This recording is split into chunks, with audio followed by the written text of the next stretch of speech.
Live from Safeco Field in downtown Seattle, Washington, CSN Houston brings you Houston Astros baseball. Tonight, the Stros continue their 10-game trip while opening a 4-game set with the Seattle Mariners.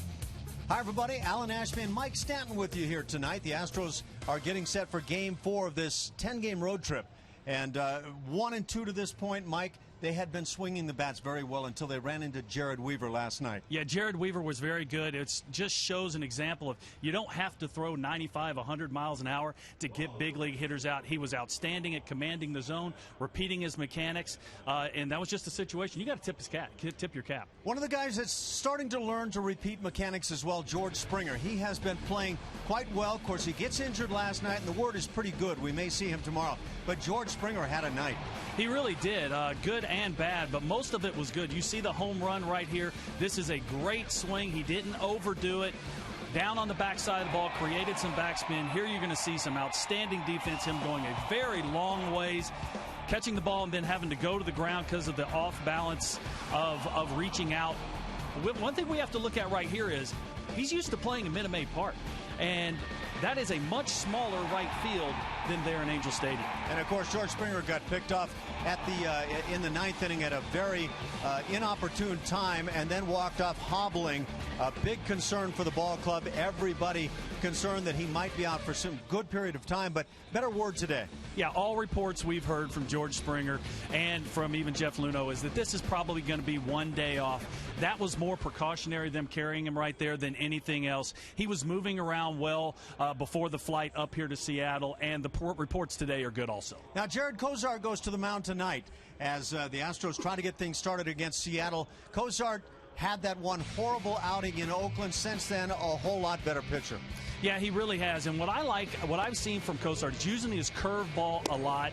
He's got the fastball, he's got the cutter, but that curveball is really a big key to his success because it's got so much speed differential off of the other two pitches. And of course, Jared Cozart, a huge first inning ERA, and that's primarily going back to that first inning, 1/3 of an inning, 7 earned runs allowed in Oakland. That's the highest ERA in the first inning of anybody. And of course, Jared Cozart wants to get through that first cleanly tonight.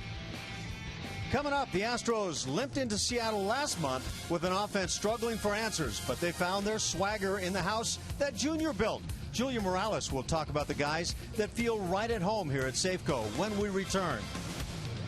Comcast Sportsnet's presentation of Houston Astros baseball is brought to you by Jack in the Box. Head to Jack in the Box and try Jack's new Blazing Chicken Sandwich. It's Jack's hottest sandwich yet.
The Astros and Mariners get set for 4 here in Seattle, and the Astros returning to Emerald City for the first time since last month when they took 2 of 3 from the Mariners. Seems like a home away from home for the Houston Astros. They are 10-5 overall here at Safeco Field. Some of these guys really taking advantage, and we saw the team kind of a turnaround moment when they visited on April 20th. You see, coming in before the 20th there, the first few games, 192 team batting average, very dismal, averaging 2.7 runs a game, and then started to turn for the Astros. Since then, the last 28, the average up to 259, much better OBP there, and a little more than 4 runs a game, more chances to win.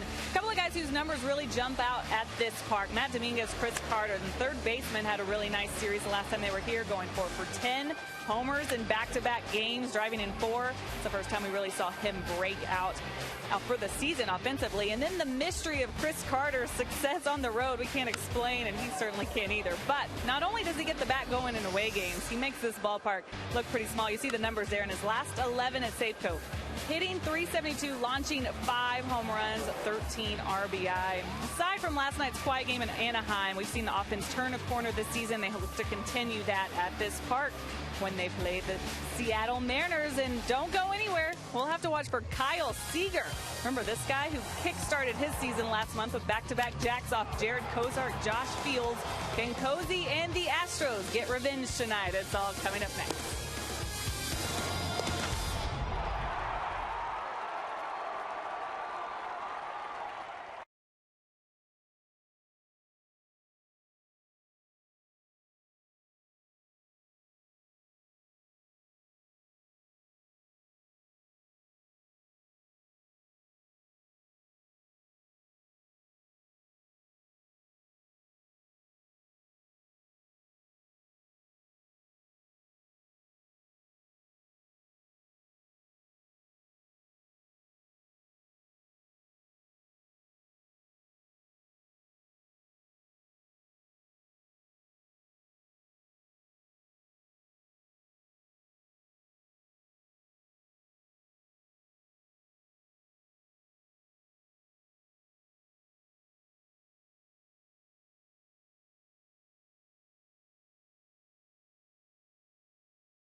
Well, here in the past, the Astros starting lineup card presented by Jack in the Box. Jose Altuve in the top spot after having that hitting streak snapped. Dexter Fowler bats second tonight. He's in center, and Matt Dominguez moves up to the 3 spot. Doing the catching, Jason Castro. The DH is Chris Carter, and at first base, Jesus Guzman. In the bottom 3 in the order, LJ Hose in left. At shortstop, Jonathan Villar as he moves up a spot, and Alex Presley in the 9 hole. First pitch of the game, Altuve rams to left field. Deep at the wall. It is out of here. 1 pitch, 1-0 Houston. Jose Altuve has gone to launching right away.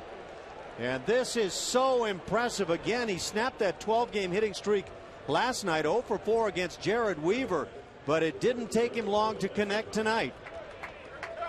First pitch, fastball up and out over the plate. Jose Altuve just puts a swing on it. You look at him, he spins on the ball very, very well. Just loves to hit that first pitch, and I know the Astros have been trying to get him to be a little bit more patient. But you know what? Let Jose Altuve be Altuve. Yeah, don't you just hate leading 1-0 after one pitch into the game? Well, if you look at the numbers on Jose Altuve, they can certainly lead you to realize that he is awfully good on first pitches. He has a great eye-hand coordination. I mean, his ability to barrel the ball and use the whole field is really what makes him, to me, not just an all-star. On first pitches, prior to that swing for the home run, hitting .432. So if that doesn't convince you along with the home run, then you probably are just somebody who wants to see more walks. Not your prototypical leadoff hitter, but who cares? The way he has been swinging the bat is a big reason why this offense has taken off over the last 2 weeks. Well, I find that kind of intriguing. And I imagine most people would say the same thing as Dexter Fowler now is at the plate, a 3-1 count. Jose Altuve, not your prototypical leadoff hitter. And I'd be curious your thinking as Dexter Fowler draws the walk. So the Astros have 2 straight hitters reach. Fowler aboard for Matt Dominguez, and we'll get back to that.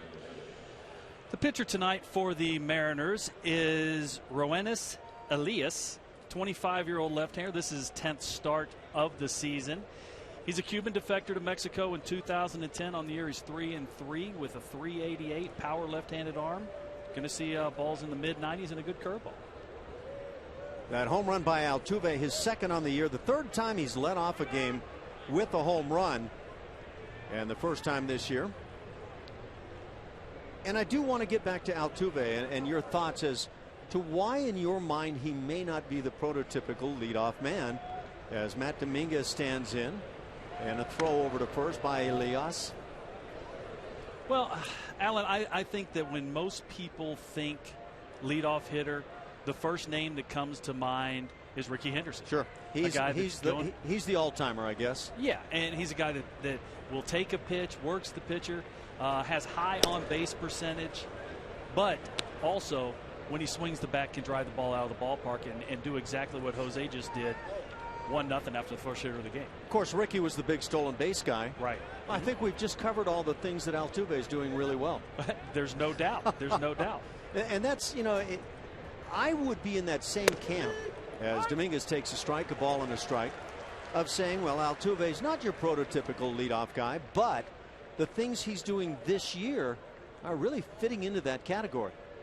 Yeah, they really are. I mean, he actually has walked a few more times. You do see a little bit more patience. I thought in spring training we saw Jose Altuve really searching because they were on him trying to jack up that on-base percentage a little bit. He was the 2-hitter at that time because Dexter Fowler was going to be the leadoff man. And for whatever reasons, and you can probably delineate some of those with Dexter Fowler, he hasn't proven to be the leadoff guy. He does get on base, but the stolen base game is not as strong or anywhere near as strong as Jose Altuve, for example. 2-1 pitch. Strike on the outside edge. Jose has been just absolutely spectacular in really all aspects of the game, including defensively. Oh, he's been absolutely amazing defensively. And yeah, he's gone along 82 games now without an error, but he's made spectacular plays on top of that. 2-2 the count, and another throw to first base. Seem to be a number of pitchers that get really focused on Dexter Fowler at first base, despite the fact that the stolen base has not been a big part of what he's done this year. No, it really hasn't. And, he's just one of those guys that looks like he should be able to steal bases. And I think that sometimes pitchers fall into that aura that he should be fast enough to do it. He can steal bases on occasion, but it's really not a huge part of his game. He's only run 8 times this season, successful 5 of those. We'll see if he's on the move right here on the 3-2. He does not go, and down on strikes. Tough pitch on Matt Dominguez. First out here in the first inning. Seattle Mariners defense, you have Dustin Ackley in left field, James Jones in center, Michael Saunders will be manning right field, Kyle Seager at third, Nick Franklin at short, Robinson Cano at second, Justin Smoke at first base, Mike Zunino behind the plate, and of course Roenis Elias is on the mound. Roenis Elias is from Cuba. from Guantanamo, Cuba, as Jason Castro stands in. Castro with a 6-game hitting streak. By the way, that 3-2 pitch on Matt Dominguez as he strikes out, intriguing to see Fowler not on the move. That 3-2 count would be a count where most guys might be running, especially when you've already picked up a 1-0 lead. Yeah, you would think that is one of those automatic run counts. 3-2. You know, Dominguez does have a little bit of swing and miss in his game, so I guess that's why Bo kind of took the green light off for Dexter Fowler. Which is fouled off. A ball and a strike on Castro. Jason now hitting .236.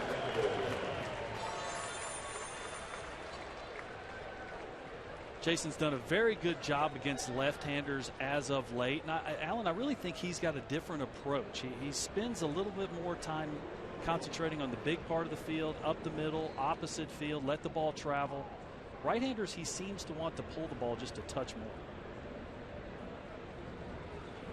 The 1-1, the breaking ball's outside. That breaking ball, when you talk to the folks around here in Seattle, Elias has a very good curveball, and he'll drop down a little bit occasionally on left-hand hitters in particular. He'll save that for when he gets ahead in the count. But yeah, his curveball is really his go-to out pitch. He's going to throw it about a quarter of a time, and it's going to be the pitch. As the fastball is popped up into left field. Easy play for Ackley. He'll make the catch, not routinely. Second out here in the first inning. It'll bring up Chris Carter. That's going to be his go-to pitch for the strikeout. Either left-handed or right-handed. It's very good. It's got good speed differential. That curveball is going to be a pitch that if he gets that rolling tonight, the Astros could have a tough time with it. Elias 2-1 here in the month of May. He was 1-2 in April. Despite an ERA at 3.5, that ERA has jumped a bit here in May at 4.25. Carter swings and fouls it back. We called this the house that Junior built, and it is. But there are times when you might think it's the house that Carter built. Chris Carter has had a grand old time hitting here in Seattle. This is also the house that Junior complained about once it was built, because it was too much of a pitcher's ballpark. Big yard. They've brought the fences in since. And that's not all the way around, but in portions, especially center field and left center field. But when you pull the ball to left field straight away here, this is a good hitter's ballpark in that regard. Pull it straight down the right field line, same story. But if you employ gap to gap, you better get ready to run. 0-2 pitch got him swinging. So Carter down on strikes. That'll do it for Houston. Jose Altuve launches the first pitch of the ball game, his second dinger of the year, and third all-time leadoff home run. It's 1-0 Houston.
Lead it 1-0 here in the first inning at Seattle. And for the Seattle Mariners this evening, they will have a new face to Houston, folks.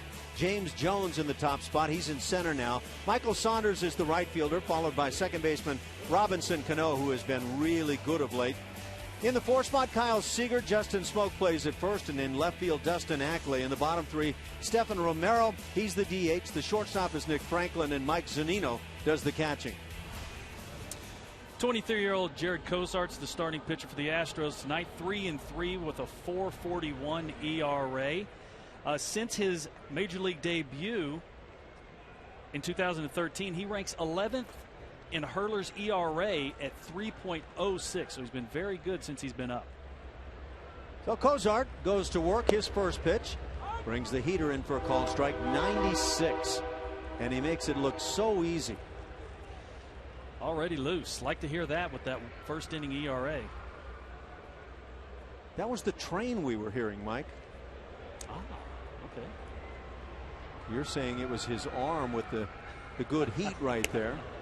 Oh, that must be the one-seam sinker. That ball just took off going away from the left-hand hitter. With that new grip that he has, where he's not actually holding a seam, there's going to be times that it's going to be hard to control until he gets complete confidence in it. There is, again, 95 miles an hour with good sink. You know, most hard-throwing sinker ballers will be in the 92, 93 range. That's a good hard sinker. Yeah, it is. And what I like about what Jared's doing with it right now, even though Castro goes out and talks to him about it, is he's not letting up on it at all. Go ahead and let it go. And with that movement, if he throws it down the middle, it's not going to end up there. It's going to end up on a corner. Cozart has won 2 straight coming in, but now falls behind 3-1. And it looks like he's employing that sinker. We can just simplify and call it that. It's the one-seamer, we assume. It's a pitch we haven't seen in the past a lot. Close pitch, called a ball. Cozart walks the first man he faces, James Jones, and he runs well. Astros defense, L.J. Hose in left, Dexter Fowler in center, Alex Presley manning right field, Matt Dominguez at third, Jonathan Villar at short, Jose Altuve is playing second base, Jesus Guzman gets the day at first, Jason Castro behind the dish, and Jared Cozart on the mound. Jared Cozart is tough to run on. He has not allowed a stolen base over his last 12 starts. So we'll see how James Jones reacts. He's held on at first base as the first pitch misses. 1-0 the count. Now Cozart is throwing hard here in the first inning, but that isn't always the indicator for Jared as to whether he's going to be sharp.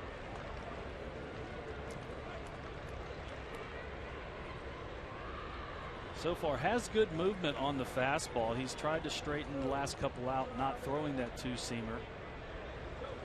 There's that slide step that cuts down on the running game. A ball and a strike. Michael Saunders hitting .262, Canadian-born player, very good defensive outfielder. Has a couple of home runs on the year and 13 ribbies.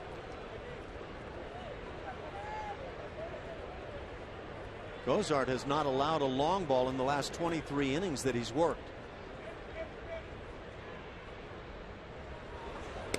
And now misses away.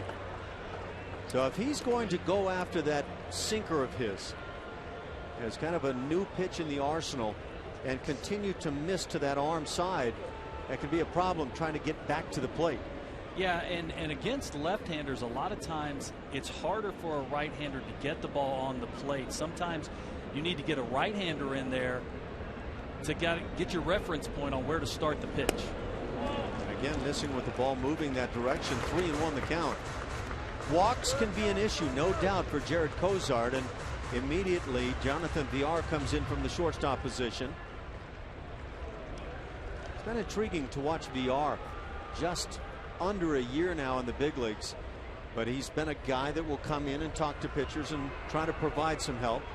Seems to have very good baseball instincts, not just in defense, which he's been outstanding, but also reading his teammates. When and where do I need to? This fastball drilled into right field, solid base hit. Jones just keeps on digging to third, so it'll be runners at the corners, nobody out.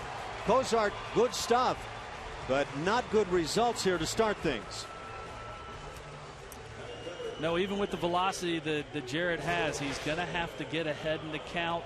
He's not going to be able to go to off-speed pitches only because he doesn't have great command with the curveball.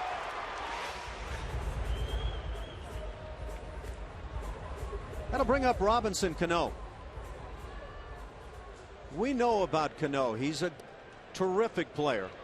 He's been one of the great hitters for a long time.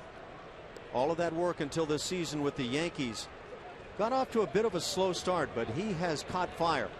And the numbers reflect that. Hitting .326. Just a couple of home runs. People figure that at some point he'll get hot with the long ball. Cozart with the breaking ball on him to start it. Well, I think that with the home runs he was hitting in Yankee Stadium all these years, those numbers are going to come down a little bit. This is a much more pitcher-friendly ballpark, but he very well may hit a few more doubles, which he's already been a double machine also. Double play depth in the infield at short and second. Infield swings a bit toward the right side. Jones the runner at third. Michael Saunders at first. Nobody out for Cozart. And that curveball gets away.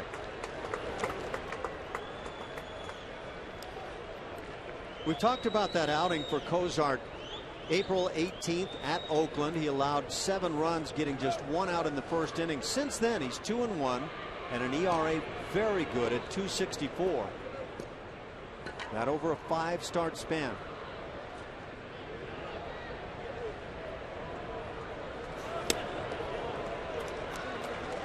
And Alan, all 5 of those starts he's not gone out there with his best stuff every time. We've seen him work his way through some difficult games. The game last time out, had to battle to get through 5 innings to get this second straight win. Well, those numbers tell a lot of that story. Here in May, .250 the ERA. That's been a big part of what he's done since the Oakland start. Curveball hit in the air to center field, plenty deep enough to pick up the run. Fowler comes in and under. He'll make the catch and just toss back into second base. And scoring from third is James Jones. We're tied at 1 here in the first inning on a sac fly by Robinson Cano. And Alan, that's how you drive in 100+ runs every year. Guy on third, less than 2 outs. Don't have to get a base hit to drive them in. We've talked about that a lot. Sometimes it's the ground ball on the infield, sometimes the sac fly. Sometimes you come up with the knock, but it's not like these guys that drive in 100 are hitting 600 with men in scoring position. That's right. That's right. We just saw the Cano swing right there. You saw him a little bit out in front. Pop the ball up to Dexter Fowler in center. For Cano, 28 RBIs now. 1 out, a run in. Saunders the runner at first base. Cozart with the breaking ball. Looked like Jason Castro was waiting for a strike call. Home plate umpires Paul Nauert, Eric Cooper at first, Sean Barbers at second, and the third base umpires the crew chief Tom Hallion.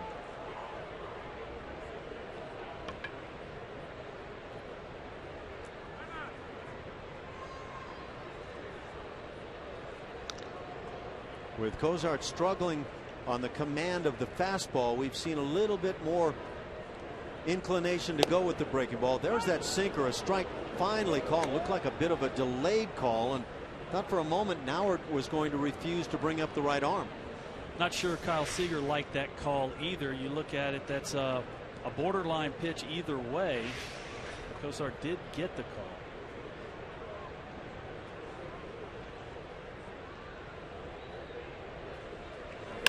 Cozart, a little weak swing, ground ball to third. Matt Dominguez with his play to first base. Thinking about heading to third was Michael Saunders, but in the end decided to stay at second base. So not a good swing from Seager. Just a reminder, as you enjoy a cold one, to look forward to Miller Time later in tonight's game, brought to you by Miller Lite.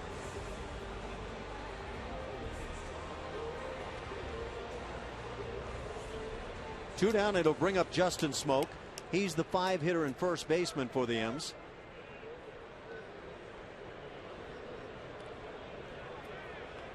Smoke got off to a very hot start early in the season, but since has cooled off in May. Batting average dropping down to .232, but he does have 6 home runs and 27 RBIs. Curveball just simply gets away. Cozart's been very consistent in terms of right-hand hitters, left-hand hitters. It really doesn't matter. Just a point apart. Righty's hitting .244, the lefty's .245. So you would figure that an opposing manager doesn't gain an advantage by sending up a pinch hitter to bat left-handed against him. It's a ball and a strike. And now relying upon that curveball. Well, that low batting average against left-handers, that's that cut fastball. The right-handers, there's just not a whole lot of guys that throw a ball that just naturally moves in on them from the right side, and it's hard to keep that ball fair. Cozart 1-2 on the road this season. Goes back to the '95 Heat.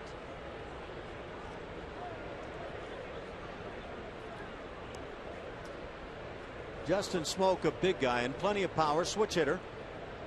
6 home runs on the year while hitting .232.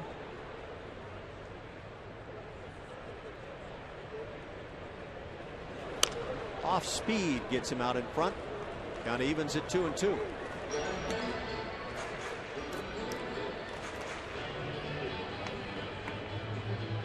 Green Acres being played here at the ballpark. Not sure what that's all about.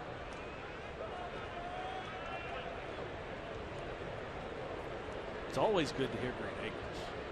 Takes you back, huh? It does. I don't think you go back that far. Oh, yeah, I watched some Green Acres. Well, there's always reruns. We'll climb up on the telephone pole to make a call.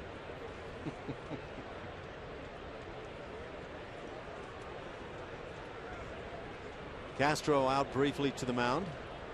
2-2 the count, 2 outs here in the bottom of the first. 1-1 tie. Jose Altuve, if you missed it, launched the first pitch of the game. No doubt shot to left field. His 2nd home run of the year. Cozart looking at the mound as if it betrayed him somehow. It's a full count. He walked the leadoff man James Jones, and Jones came around to score that Seattle run.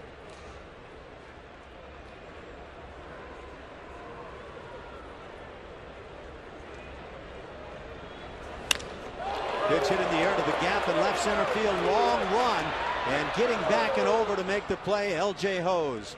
That'll do it for Seattle in the first. They get a run to tie it at 1.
Off. This is coming off of the night where he was pretty good offensively with that big home run, but in the ninth it was somewhat of a nightmare as he was picked off. The Astros trying to rally there, but when he was picked off, he hurt that right hip flexor. Said today it was sore. About 16 hours after this whole thing happened, we wondered if he would be in the lineup, and the lineup was posted. He was not in it. Said He even told Bo he could play today, but the Astros told him that he needed the day off. It had been too soon since the injury, and they still don't know how sore it's going to be. So he does have the day off. Says he hopes to go tomorrow, but he is the subject of our Twitter question. So we want you to get on Twitter and answer it for us. Are you concerned about George Springer's health after last night? We will read the best tweets later in the broadcast. Ash. Thanks, Julia. Not in tweet form, but yes. I want to make sure this guy's back in the lineup as soon as possible. He's really starting to get it. And you hang around enough around this game and you see those special talented players. He could be one of those guys. Oh, he very well could. I mean, the huge numbers he put up in the minor leagues last year shows that he's got the pop, he's got the eye-hand coordination. And I'll tell you what, he looked like he was in pretty good spirits down there. He didn't look like he was in any pain. Had no less than about 5 pieces of gum in his mouth. He was working on it hard. Leadoff single by Guzman here in the second inning. It was a leadoff home run by Altuve in the first to give the Astros their early lead. But a leadoff walk issued by Jared Cozart came around to score. Sac fly by Robinson Cano, and we're tied at 1. L.J. Hose has recently been sick.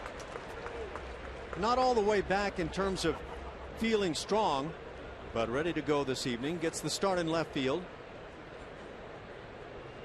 Yeah, he had that stomach bug for a couple days. That takes a lot out of you. Zunino, the catcher, does a nice job. 2-2 the count. Roenis Elias, along with Jose Fernandez, who now is having Tommy John surgery, that great young right-hander for the Miami Marlins. The only Cuban-born pitchers to start games in the major leagues this year. 3-2 the count. Guzman at first doesn't figure to be one of your big base stealers, but with the 3-2 count, we'll keep an eye on him, see if he might be on the move.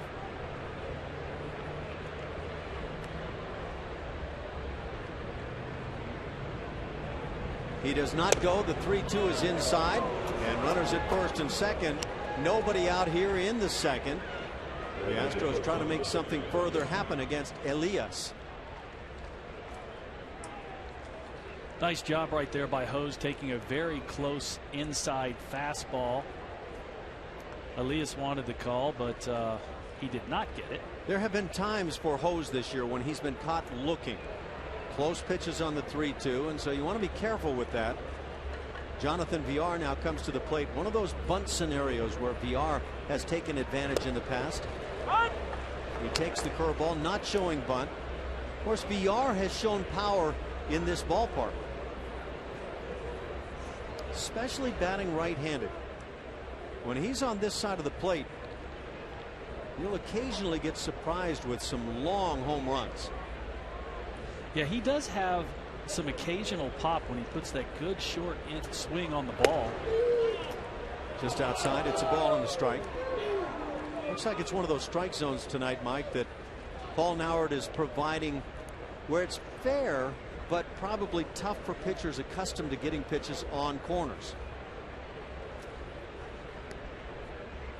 Yeah, it's the first couple innings for the umpires too. I'm sure he'll get a little bit better as the game goes along. Is that why you like to work late in ball games? Strike zones would loosen up, and when I threw strikes, they usually got hit. No, that's not true. Paul Nauert would even say that's not true. Well, that's how it looks in my mind. Okay, well. 1-2 the count. Half swing. Did he go through? They asked for an appeal and do not get it on the appeal.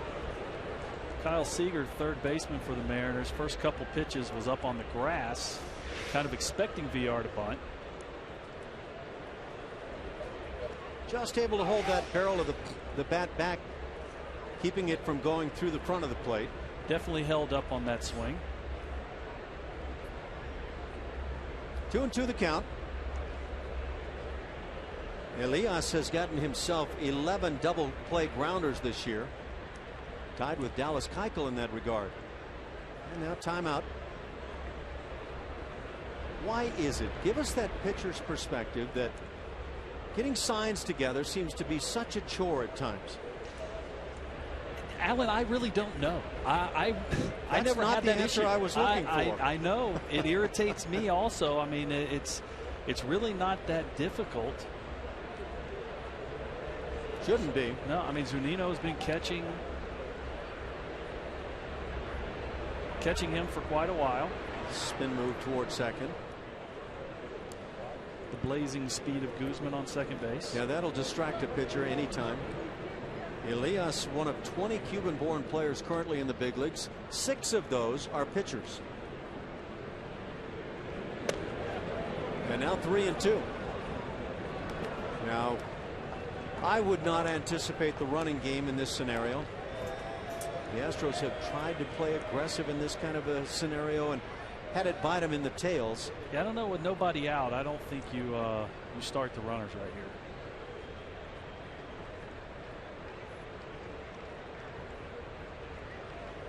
...3-2 here. pitch, line shot, and they almost get a double play. Had Cano been able to get to the bag at second, they might have. Seager did not hold back. That bullet right at Seager for the first out of the inning. Good base running by Jesus Guzman, not to go on the crack of the bat. If he takes another step or two, they have him dead to rights, but he did a good job of freezing on contact. And the idea as a base runner is you let the ball get into the outfield unless you read it in one of the holes. What you always hear is don't get doubled up on a line drive to the infield. And that gets interpreted a whole number of ways. 1 out, Alex Presley, the 9-hitter at the plate. And the left-handed bat takes a strike. On that swing by VR, you could see just how on that one he was. Barrel out in front. One he could have just as easily launched for a 3-run home run. Well, he hit it plenty hard enough, just didn't get any lift on it. Breaking ball in the dirt. Nice job by Zunino. And we have Presley, the left-hander, out there against the left-handed pitcher because Springer having the day off with the bad leg. Yeah, Presley, no doubt the guy who is playing tonight who otherwise wouldn't have.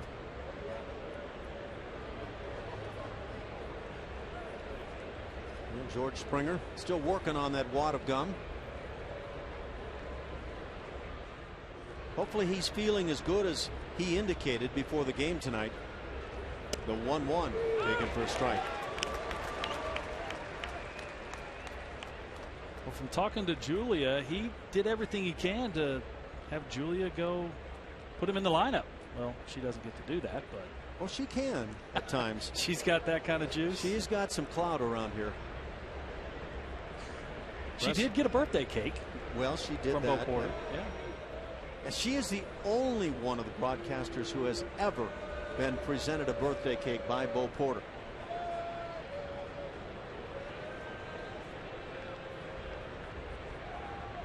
Maybe because she didn't go that day and request somebody to be in the lineup. I'm not sure what the reasons were. Well, the Astros could stand to pick up at least a run here in the second inning. Leadoff man Jesus Guzman with a solid base hit, the walk to Hose, and then the line out by VR.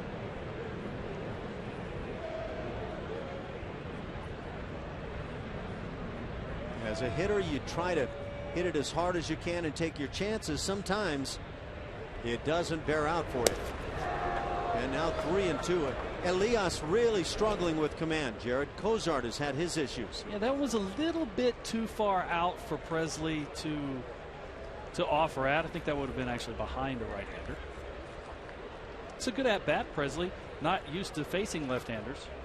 So are you trying to go Bob Uecker here and say just a bit outside? How are they laying off pitches so close? The 3-2. Strike 3 call. Presley had backed away on that breaking ball on the 3-2. Caught looking. The inside corner granted for Elias. That is a big pitch right there by Elias. In that situation, 2 out, nobody on. And you see President, little jelly leg right here. He started that ball at his elbow and then dropped it in on the inner part of the plate for the called strike.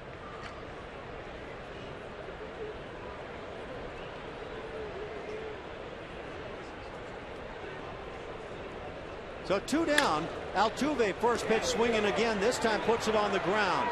Seager with the play onto first base, and that'll do it. The Astros get a couple of runners aboard and then unable to score. It's 1-1.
To throw that new pitch for him, the one-seam sinker, really hoping to get some different movement against hitters there. Brent Strom, the pitching coach, worked with him on this. He worked on it for about 4 bullpens, said finally in that last start he felt comfortable and didn't use it early. Strom a little upset that he didn't come out with it earlier. Also the changeup too, he wanted him to throw that a little more. He only threw about 8 or 9 of those one-seam sinkers. Mike Stan, I wanted to ask your thoughts on this new pitch for Cozart. Well, it's a pitch that actually has very good movement on it. He's just ground ball to second. Altuve will get the first out here in the second. It's just going to take him a little bit of time to get used to it and get confidence in it to use it in pressure situations. Jared Cozart, that last start that Julia referenced, was spotted 4 runs in the first inning against the White Sox back at Minute Maid Park. But then allowed the White Sox 2 in the second, 1 in the third, just struggled along, eventually picked up the W, but it was really perseverance in that game for Jared that got the win. Ground ball left side. Fair ball knocked down by Dominguez. And Stephen Romero is going to reach. We'll see how this is ruled. It is an infield single for Romero, second hit of the night for Seattle.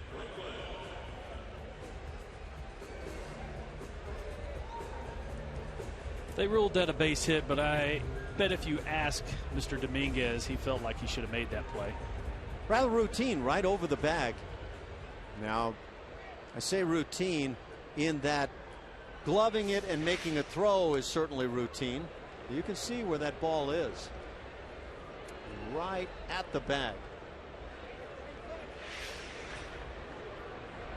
And Matt Dominguez has shown that he's got plenty of arm to make that play. Romero not a burner going down the line. And Matt's got a great inner clock. And what I mean by that is knowing exactly how much time he has. We don't really see Matt very often rush the throw. It's always nice and smooth, Matty Ice. Left-hand hitting Nick Franklin at the plate. And an 0-1 count. These two clubs have already met 6 times this year, and they've split the 6-game series. Last year, Seattle winners of 10 of the 19 games. All time, the Astros are the leaders, 18-16 against Seattle. And another strike outside edge. 0-2 on Franklin. That looked like the four-seam fastball. That ball didn't have any run on it. Just a good, nice pitch. For me, there's nothing wrong with that pitch. No. And if you're struggling trying to throw strikes with the cutter or the sinker, don't be afraid to go to that one. Well, what I think Jared's going to learn is, oh, where was that? Jason Castro wants the appeal. Jason Castro looked like a catcher coming up to throw one back on strike 3. That pitch right there is exactly where we're supposed to throw the baseball as pitchers.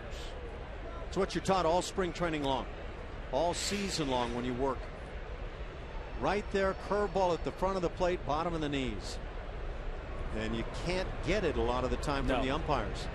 No, you can't. I had a big curveball when I pitched, and the one that I got called for strikes so often was right at the catcher's chest. And I would just stand out there on the mound and shake my head. Not anticipating getting that call. No. And I didn't want that call. I want the one down in the zone. If you could do the trade-off, you wouldn't want it. But yeah. I used to have people say to me as a catcher, he doesn't want that pitch. Sure you want it. You want every one you can get. That's right. That is true. That is true. A little biased. 1-2 the count. Franklin, the 8-hitter for Seattle, as Mike Zunino waits on deck. There's the hanger. And just getting a piece and spoiling is Franklin. And the only reason Franklin wasn't able to square it up was because of the speed differential off of the fastball. 15 miles an hour off on that pitch. Got Franklin out in front just a little bit. The Seattle Mariners just starting up an 11-game homestand, their longest of the season. They suffered defeat in Arlington, Texas to the Rangers yesterday. There was another curveball up in the zone. Rangers beat them 4-3, but now word that Texas Rangers may be without Prince Fielder for the rest of the year. Ooh, that's a tough one. Prince Fielder has been having problems with strength in, I believe, his left arm. Is it? I think they're calling it his neck. Yeah, well, the neck is where the issue is, but he's had strength issues in an arm, and half swing, he goes through. Home plate umpire Paul Nauert takes the call. Down on strikes Franklin. First strikeout on the night for Cozart. You can see a fastball up and away. Franklin, after seeing a couple curveballs up in the zone, this one just thrown by him. You see Franklin try to check his swing. Clearly the head of the bat went by the front of the plate. That's usually what indicates a swing. 2 down now. Romero still at first base, and the catcher Mike Zunino at the plate. Hitting .240 on the year. He's got some power. 6 home runs, and hits a towering shot to shallow right field. Altuve going out, and Altuve called to the last moment, then called off by Presley, who makes the play. That does it for Seattle. They get a hit and leave him. We're tied at 1.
Astros and the Mariners.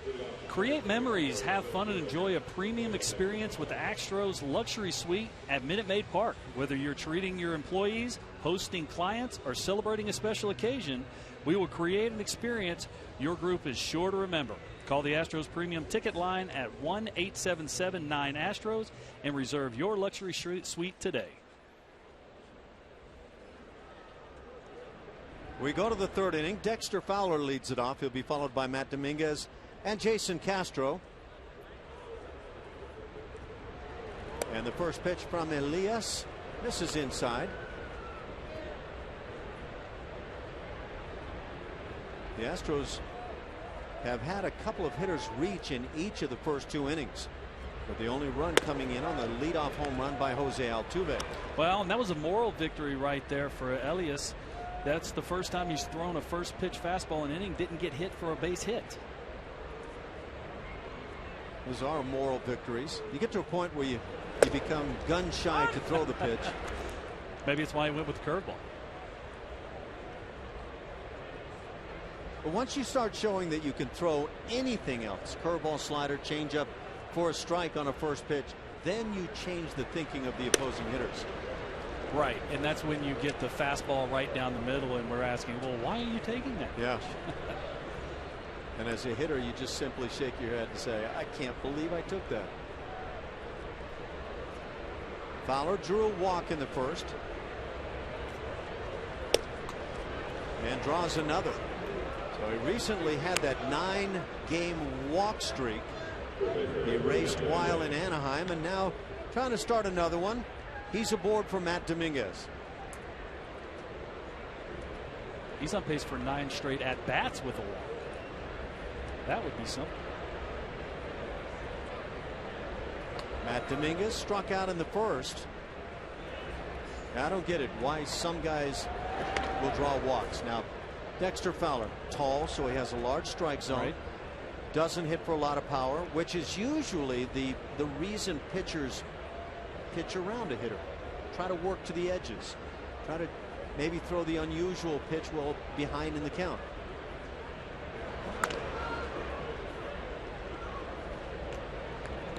Brock at first base might be talking to the umpire there a little bit. He's got a very close balk move, Elias does, when he makes the move to first. That might be something we could see during this game.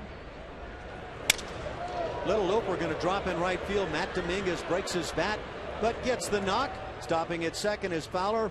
2 runners aboard now as Jason Castro comes to the plate. Time now for the AT&T Rewind. Jason Castro last year got hot right about this same time, and we're seeing him swing the bat pretty well as of late. Example here of hitting them where they ain't.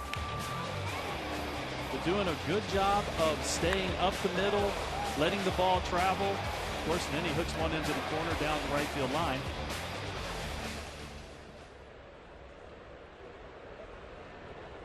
Pretty good numbers over the last 6 games for Jason Castro. Good slugging percentage right there, just shy of 700. That means it's not just base hits. He's hitting for power. Of course, it never hurts a hitter to have a pop fly drop for a double and little bouncer up the middle.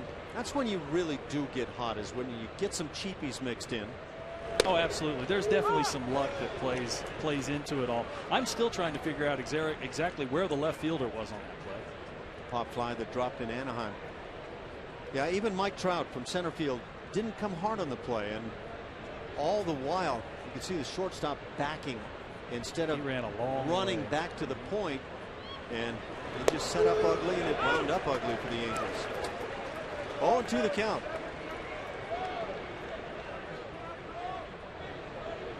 Back to Prince Fielder. He is expected to have season-ending fusion surgery. That's Tuesday coming up to repair a herniated disc in his neck. So Texas Rangers find the news getting rather tough to take here. Yeah, they have been killed by injuries this year, and that has to be very concerning for the Rangers going forward with that long contract. I think still like 7 years left on that contract for Prince Fielder. Rangers traded Ian Kinsler to the Tigers. The Tigers sent Prince Fielder on to Arlington, and the Texas Rangers, I think, thought they were going to get a guy hitting 35 to 45 bombs a year. Has not worked out that way. Alan, I thought he was going to have a huge year. I really did. I actually picked him for my American League MVP. Wow. Well, the ballpark in Arlington is a very favorable yard to the hitters. And down on strikes is Castro. First out here in the third inning. Strikeout number 4 for Elias. Well, I'll tell you this, Alan. I also picked Matt Moore to win the American League Cy Young. So shows what I know. So you're an injury ready to happen for the big picks, huh? When Matt Moore is having the Tommy John? Yes.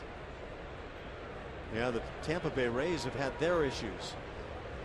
Of course, they're being slung about. They're about ready to hit on every ball club. The Astros have been fortunate. Chris Carter at the plate. He struck out in the first inning.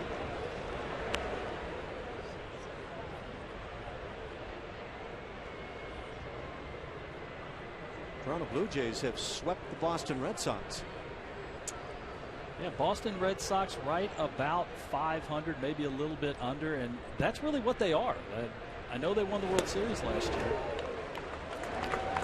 but they are just not that powerhouse team that we saw just 12 months ago. Current world champions, the Boston Red Sox.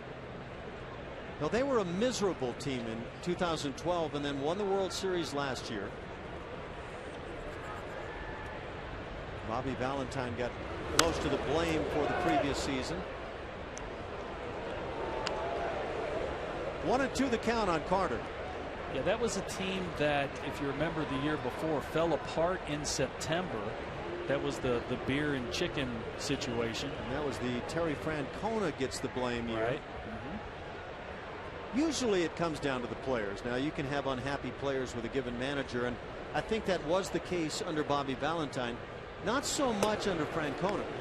Well, Bobby V just got into a terrible situation. Didn't get the managerial job until like late December. Had no say in the organization of the team itself. And then he opened his mouth and made a few comments about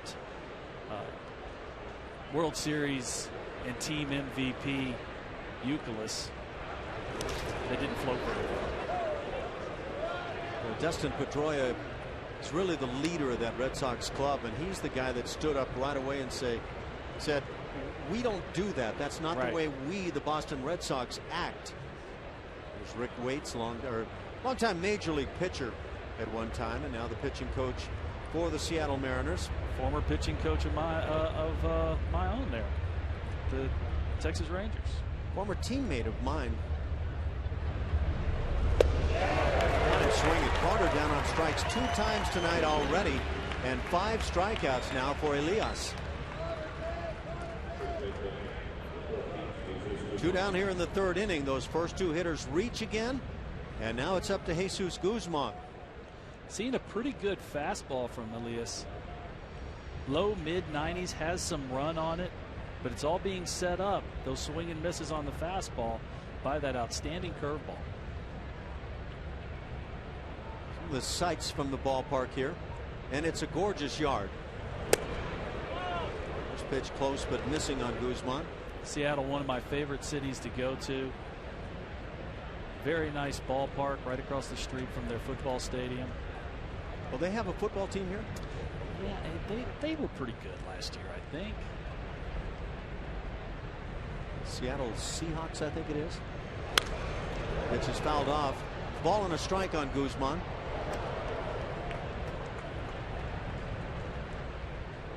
Saw some photos today of guys carrying around the Lombardi Trophy.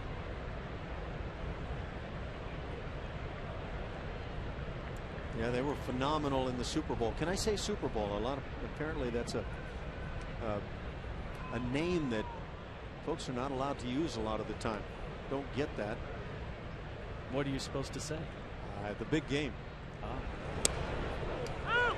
1-2 now on Guzman. Is that how they advertise it? Big game? Russell Wilson with his current commercial out there can't say the Super Bowl. He has to say in the big game or some such phrase.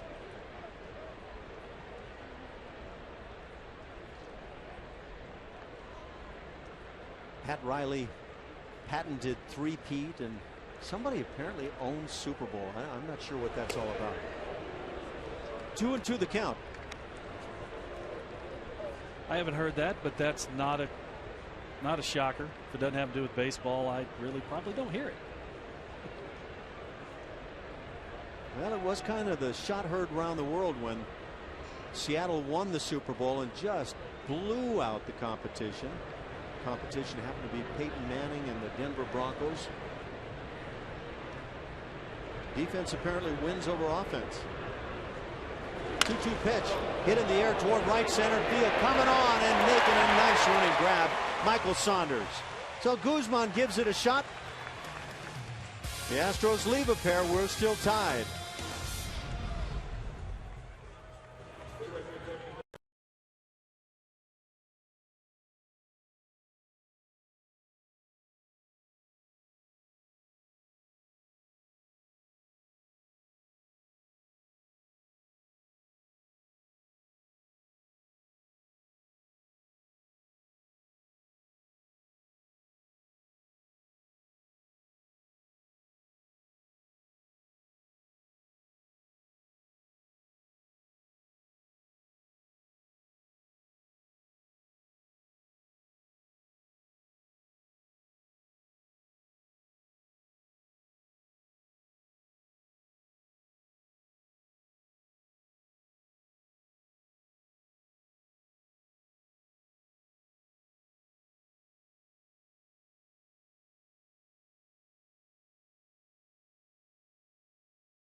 Make sure to log on to CSNHouston.com. Check out Astros in-game live. You can follow the action like never before with enhanced Bloomberg stats. Also, vote for player of the game. Your vote counts, and the winner will be revealed during Astros post-game live. Ash.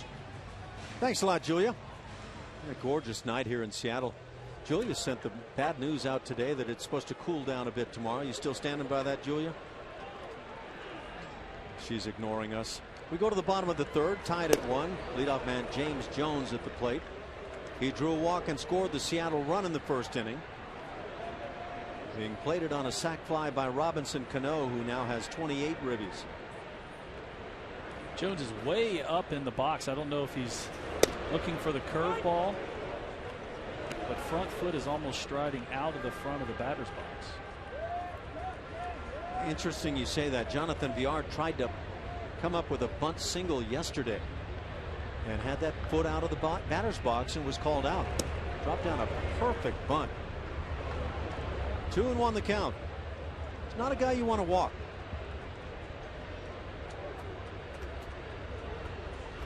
Wearing the nice round number of 99. The ball back up the middle, and he eludes the glove of Cozart, and a base hit to center field. So Jones has reached twice tonight. The new leadoff man and center fielder for the M's.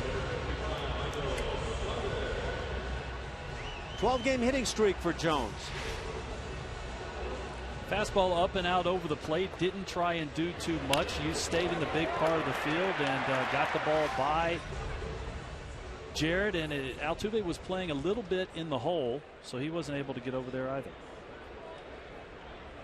Michael Saunders comes to the plate.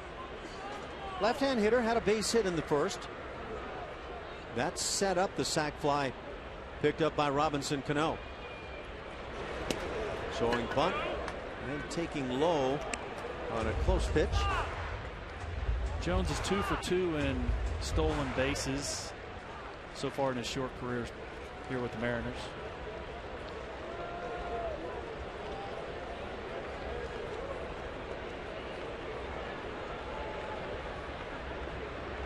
Cozart, as we mentioned, he makes life tough on guys who want to steal. That little slide step. Ground ball back to the mound. Will he set up the double play? VR completes it. 1-6-3 on that double play. And there goes the leadoff single. So 2 outs, bases empty here in the 3rd inning. And that's the way you want to bring Robinson Cano to the plate. Nice play by Jared Cozart right here. I like that he didn't panic and didn't rush the throw to second base. Made a good firm throw so VR could turn it rather easily. Right up over the bag. And when you guys do pitchers fielding practice in the spring all the time, chest high over the bag. That's right. Don't try to lead an infielder. Just throw it over the bag. Yes, it's the infielder's job to get there. You make the good throw over the bag. Let him run into the ball. If you do it chest high, head high, something like that, it's a pretty easy play. But it's just amazing to watch how many times pitchers will make a very ugly throw to the bag. It's the changeup for a called strike. Mentioned that the Blue Jays swept the Red Sox 3 straight. Mark Burley picking up the win today. Now 8-1. Wow. Leader in the major leagues with those 8 wins. Another guy like we saw Weaver last night not light up the radar gun. Not at all. In fact, if he were trying out for a ball club, he wouldn't get a look from anybody at 85, 86 miles an hour. No, he wouldn't. Now, Weaver used to throw hard. Mark Burley never threw hard. Weaver used to go mid-90s. Yes, he did. Him and his brother both, Jeff. Very similar type mechanics. Jeff had a much too short career. He did. He was outstanding with the Tigers. He came over to the Yankees and things just fell apart for him. That fastball from Cozart very close off the outside corner.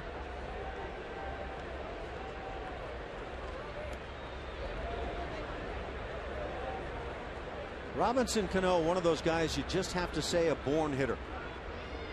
Picked up a ribby with the sac fly in the 1st inning. And down on strikes. The changeup gets him. Not a good location, but apparently pulling the string just enough to do it. 2 strikeouts for Cozart.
Between the Astros and Mariners.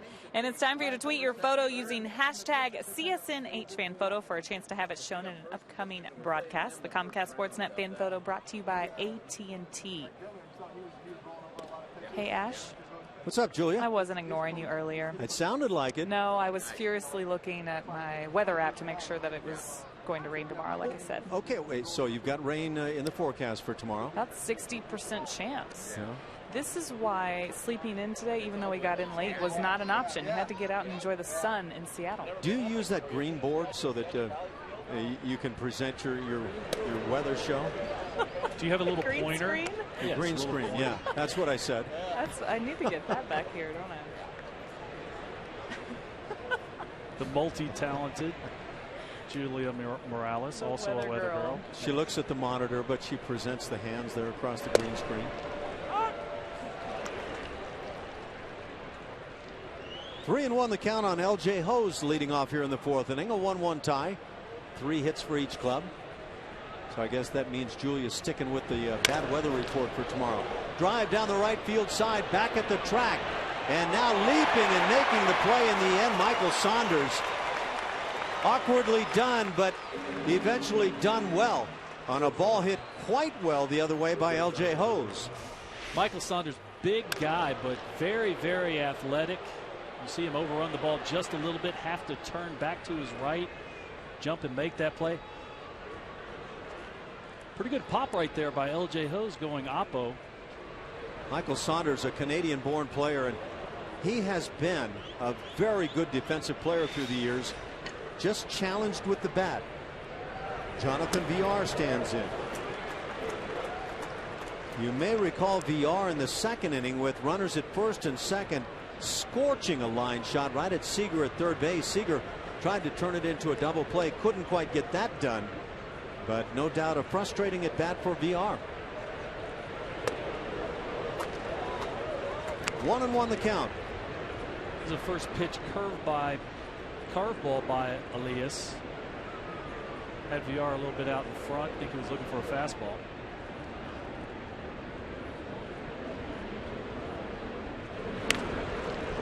Just pop foul back to the seats. 1-2 the count. Jose Altuve saw a fastball on the first pitch of the ball game back in the first inning and launched it to left field for a home run, his second on the year. That's the Astros scoring.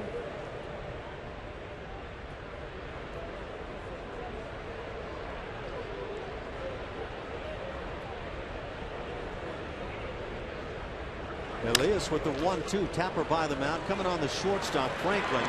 He'll make the throw on the run. That's 2 outs here in the fourth inning.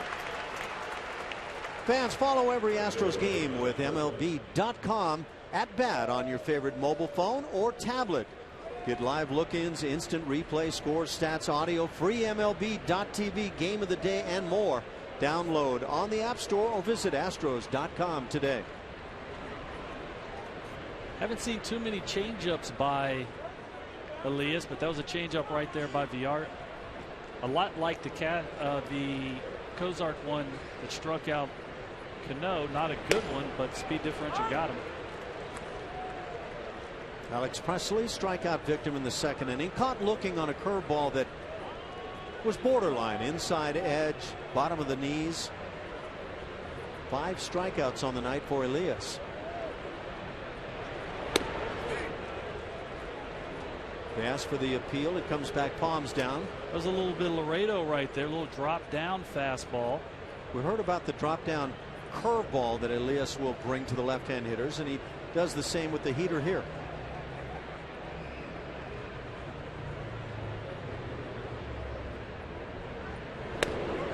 There's the half swing attempt, but he goes through clearly. It's 1-2. This 25-year-old has a good arm. Ball comes out hot. Seattle Mariners have some good young pitching. However, some of it is hurt right now. Taijuan Walker, a guy we saw last year, looked really good. He's on the DL. Through a simulated game just a couple of days ago, he's had a shoulder problem. James Paxton, he is also on the DL. Another big, young, big left-hander, throws 100 miles an hour. And we've got Blake Bevan also on the DL, so they're hurting a bit. Pitch is popped up on the left side near the dugout, and running out of room is the catcher Zunino. Corey Hart presently on the DL, one of the guys they went out and picked up in the offseason to bring some thump to this offense. That one almost took out Bo Porter and Dave Tremblay. See right here, Bo's drifting to his right. No, get under the ball. He's kind of swatting at that ball a little bit. I think Dave Tremblay was, I don't know if he was audibly calling enough for Bo to peel out there, but a little miscommunication. Yeah, they've got to improve that part of their game. Getting a piece on the breaking ball is Presley. Yeah, so I imagine Porter and Tremblay will have some conversation about how to make that play a little more efficiently. Or just get the heck out of the way. That's one way to do it.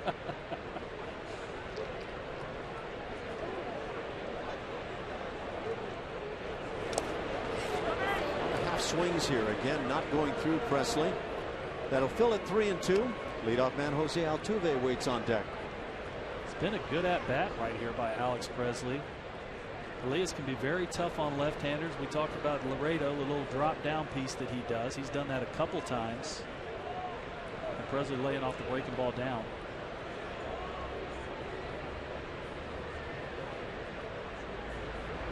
Left-hander brings it. The fastball fouled back.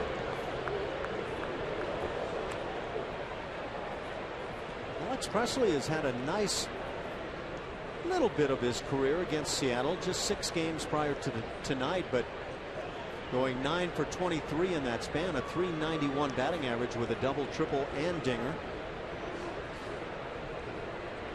Every team, every good team has to have players like Alex Presley. Very solid defensively, puts together a good quality at bat. Puts it in the air here to center field. Pretty well hit. Jones going back. He's at the track and now leaps to make the play. So maybe didn't think it was hit that well to begin with, but eventually speed makes up the difference. A 1-2-3-4 turned in by Elias. We're tied at 1.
All tied up at 1.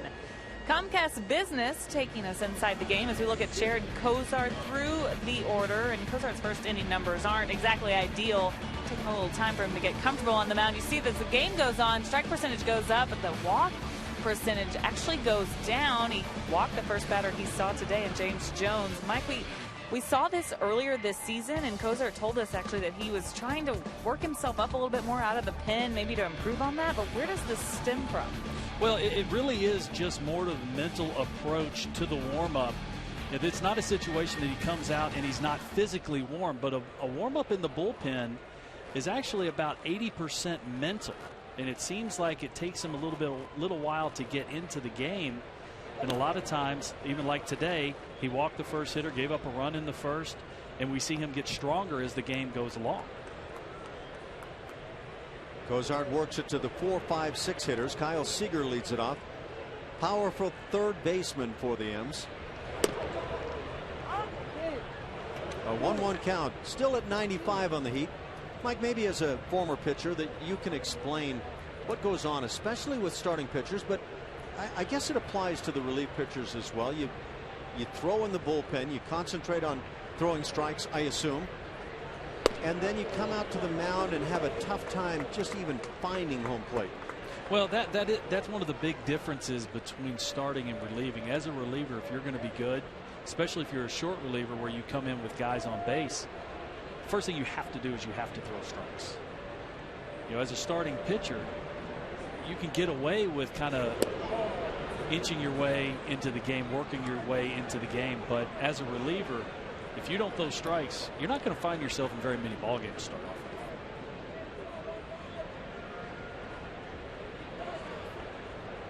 There is no question about the stuff that Cozart has. The command, there are questions about.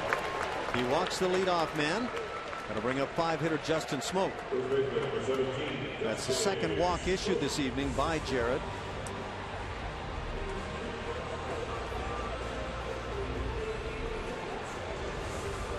Cozart has shown tonight and throughout his brief career that if you hit the ball back to the mound, he'll get a double play going. Good defensive player on the hill. Yeah, what you like to see from your pitchers is he wants to make the play. He's not a guy that's shying away from the ball. And not only does he want to, he has the abilities. Right. Shift is on defensively now. 3 infielders on the right side. Cozart starts things with the breaking ball. I don't think he's quite to the level of Mike Hampton, which a lot of Astros. He was the best of all time for me. Yeah, him and I'll have to think of his name. Well, Greg Maddux was the guy that was picking up all the gold gloves, and Jim Cott was the other guy in the American League. Yeah, Jim Cott with all, was it 13 straight, something like that. But I don't think that either one of those guys even compared to what Hampton did. Slowly hit ground ball. Because it's slowly hit, they'll just get one out at first as Seager moves into second. One down, and Dustin Ackley comes to the plate with a man in scoring position. But that's just my opinion. Mike Hampton did things that I've never seen anybody else ever do. Not only going and getting balls, but he was in such great fielding position that he would actually leap at and glove line drives all over the place. Yeah, when he finished, he had both feet on the ground, chest was facing squared up to the plate. Yes. Myself can't really say that. Got hit a couple times in the posterior on line drives. We saw one of those last night, not for a pitcher, but George Springer. He got gluted. Wore one in the derriere. Yep.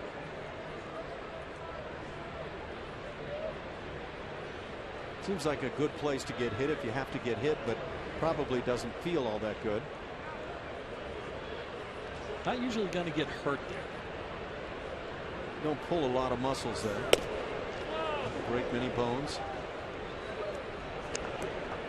Kenny Rogers was the other. Oh, Kenny Rogers. Very good defensive pitcher. Okay. Another guy finished squared. Well, dive for balls. Hampton would hop into that, like you say, 2 feet on the ground, squared to the plate, glove in front of him, position. He looked like a third baseman or shortstop that had jumped into position. And he just developed his mechanics over his amateur career to do that. It's actually really not that easy to do. And as a pitching coach myself, I don't really teach that. For me, the level of importance is get the hitter out, and then well short of that is field your position and hold base runners. It is still very important, but I can't let the stuff that I throw to the plate be diminished because I'm trying to field my position. I always wondered if it was possible to take new draft picks, the youngsters in the minor leagues, and teach them to be a fifth infielder. Cozart will try to get an out at third base as he makes a very nice play with the glove. They will get the out. That is beautifully done. Ackley reaches on the fielder's choice, and it goes 1-5 to get the lead runner Seager. There is your defensive pitcher, and what a difference it makes. He did everything right. He got the ground ball, he checked the runner, and then he gave the ball up to the infielder, to Matt Dominguez, immediately. That is what is taught. That right there was textbook. That looks like we just did it in spring training. And that's a play that, though it looks really easy when it's done well, can just completely mess with the mind of many a pitcher on the hill. Oh, absolutely. Assuming they even glove that ball. Right. That was the first thing. It was a firmly hit ball. It wasn't straight to him. He had to reach for it, and we've seen it countless times. Romero stands in and drives one in the air to center field, but Dexter Fowler has a beat on it. He makes the play, and with that very nice defensive play on the hill, Cozart gets out without any damage.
Astros, Dynamo, Rockets, and more. We have all your sports news covered. Check out Sportsnet Central every night at 6:10 and midnight on Comcast Sportsnet.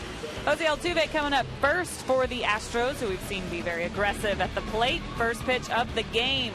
Solo shot to left field there, his home run. And his second at bat, grounding out on the very first pitch. He's only seen 2 pitches tonight. This ties into something I've been talking to the hitting coaches for the Astros about.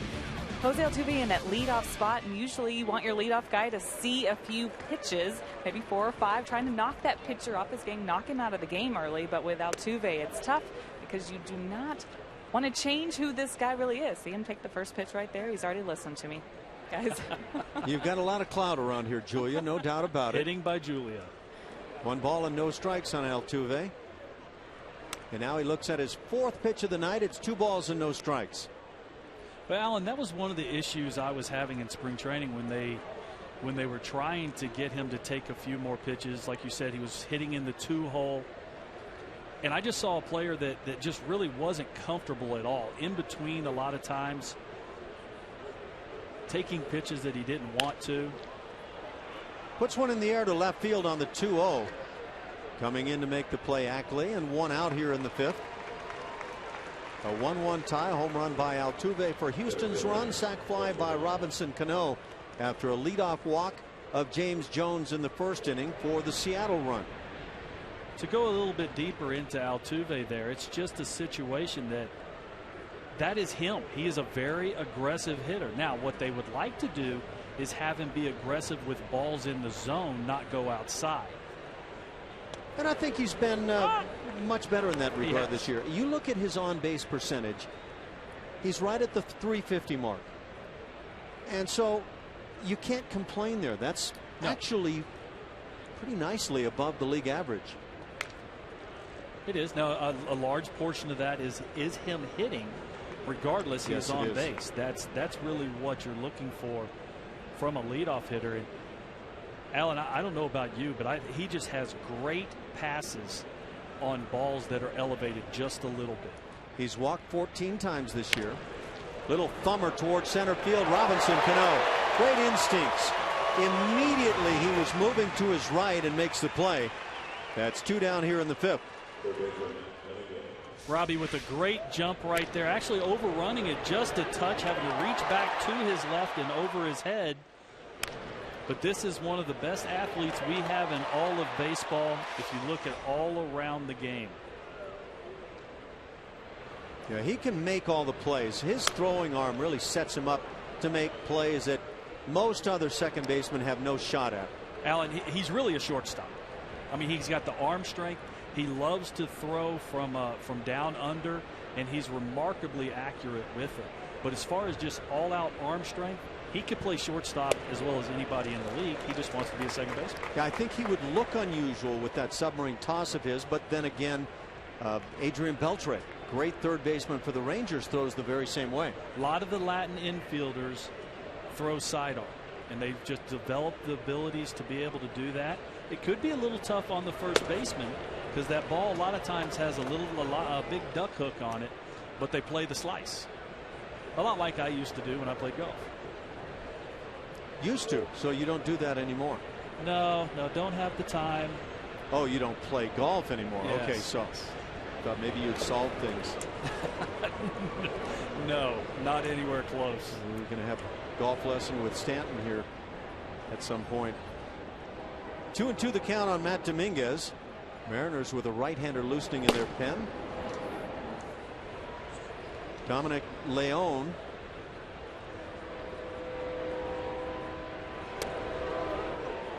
A lot of close pitches this evening. 3-2 count on Matt Dominguez. 1 for 2 on the night. He has struck out and singled.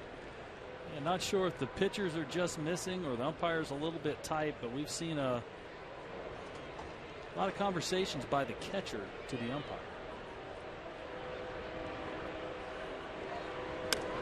A little half swing on that pitch below the knees. Zunino on it. He'll make the play on to first. And a 1-2-3 fifth. That's 9 in a row retired now by the left-hander Elias.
Is brought to you by AT&T UVerse TV.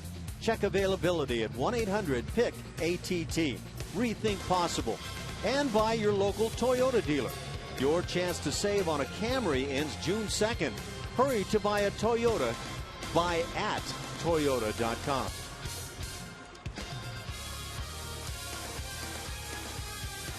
$13,836 on hand, and those are some of the gorgeous sights of this part of the world. Seattle, Washington, about as pretty as you'll find. Jared Cozart locked up in a good one. A 1-1 tie, 3 hits for each club. Cozart has walked a pair, and at times struggling with command, but still able to battle through with his great stuff. He faces the 8, 9, and 1 hitters here in the 5th. Nick Franklin, a strikeout victim in the 2nd. Cozart has struck out just 2 on the night. 1-1 count. That's one of the stats that's kind of a little mind-boggling to me, that Cozart with his stuff doesn't really have more strikeouts. Isn't it? Yeah, last year just completely left me dumbfounded.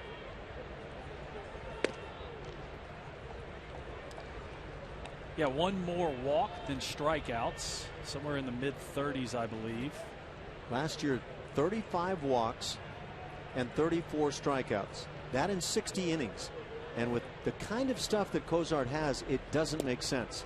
No, it doesn't. And you know, so his whip was well over 1. He didn't give up all that many hits, but because of the walks and that sub-2 ERA, you can say that there might have been a little bit of luck involved there in big situations, getting that much contact.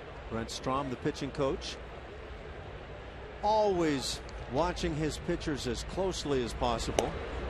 And boy, is that close.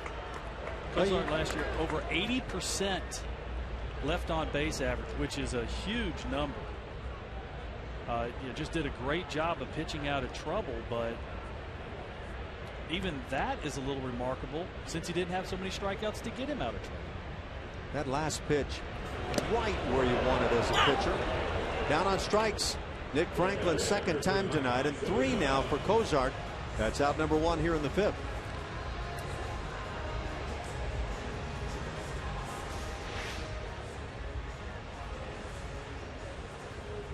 That pitch not as close to the strike zone as the previous. Good spot though, down below the zone. Franklin not happy with himself for swinging at that pitch. Safeco Field. It's a gorgeous place here in the downtown area of Seattle. Good curveball in for a strike on the 9-hitter, Mike Zunino. The roof has rolled back here this evening. Really been an ideal day. Yeah, absolutely beautiful. Our weather person, Julia Morales, has said that we're going to have a little precipitation come in tomorrow. Where's my green screen? I thought she said it was going to. Julia, didn't you say it was going to pour all day long? I think it's a 60% chance. Okay. We're going to change your name to Sunny Weathers. There you go. Not good running weather. Yeah, you've got to keep that green screen right with you at all times. 1 ball and 2 strikes for Cozart. Zunino 0 for 1 on the night. Fly to right field in the 2nd. Cozart had only 67 pitches here in the 5th inning. He's still got a lot in the tank.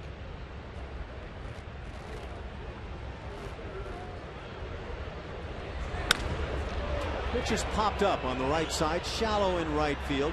Coming on Presley and called off at the last moment by Fowler. 2nd out here in the 5th.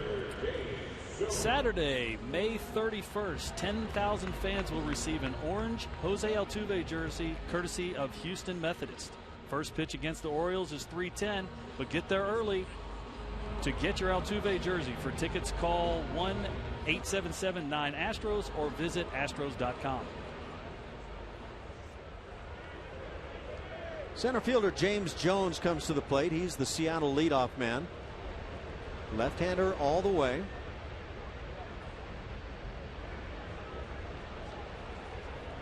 He's reached twice, walked and singled, and now hits one down the left field line. The Astros have him played perfectly. LJ Ho's right there to make the play. A 1-2-3-5 for Jared Cozart.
One.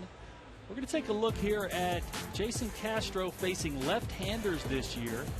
You see the batting average of 262, on base percentage 311. Not a whole lot of slugging there, a lot of singles. But, Ash, what this tells me is he does a great job of staying inside the ball, not trying to do a whole lot, not trying to do too much. And if he can do this against left-handers, right-handed numbers should be even higher. But one thing he did early last year was hit a lot of balls hard against right-handers to left field.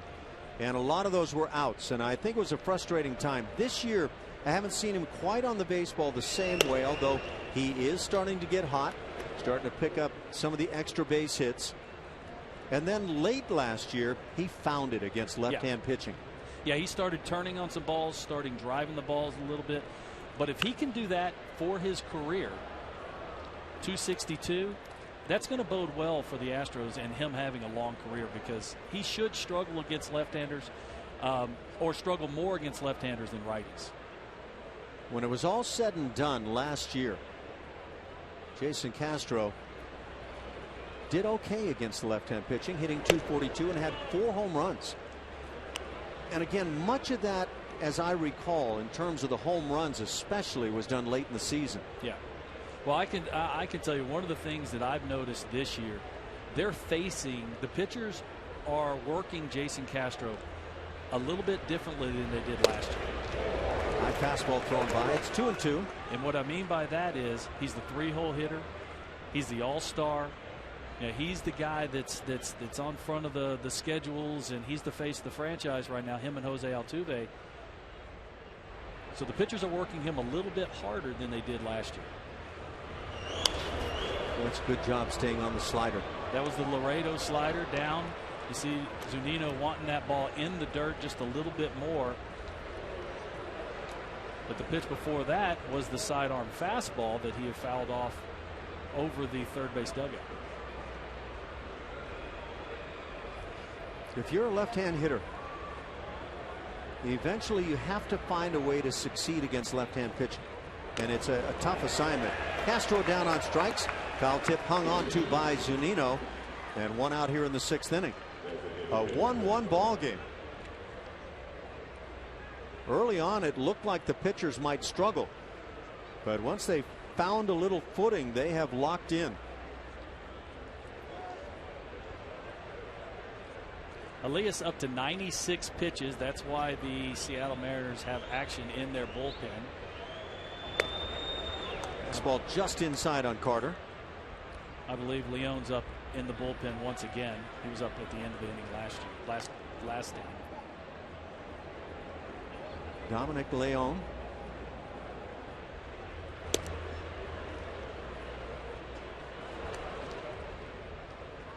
On Baseball Reference, they have it Leon, but in talking to the broadcasters here in Seattle, Leon is what I was told.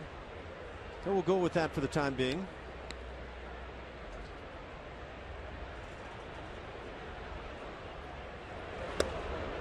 Changeup just outside.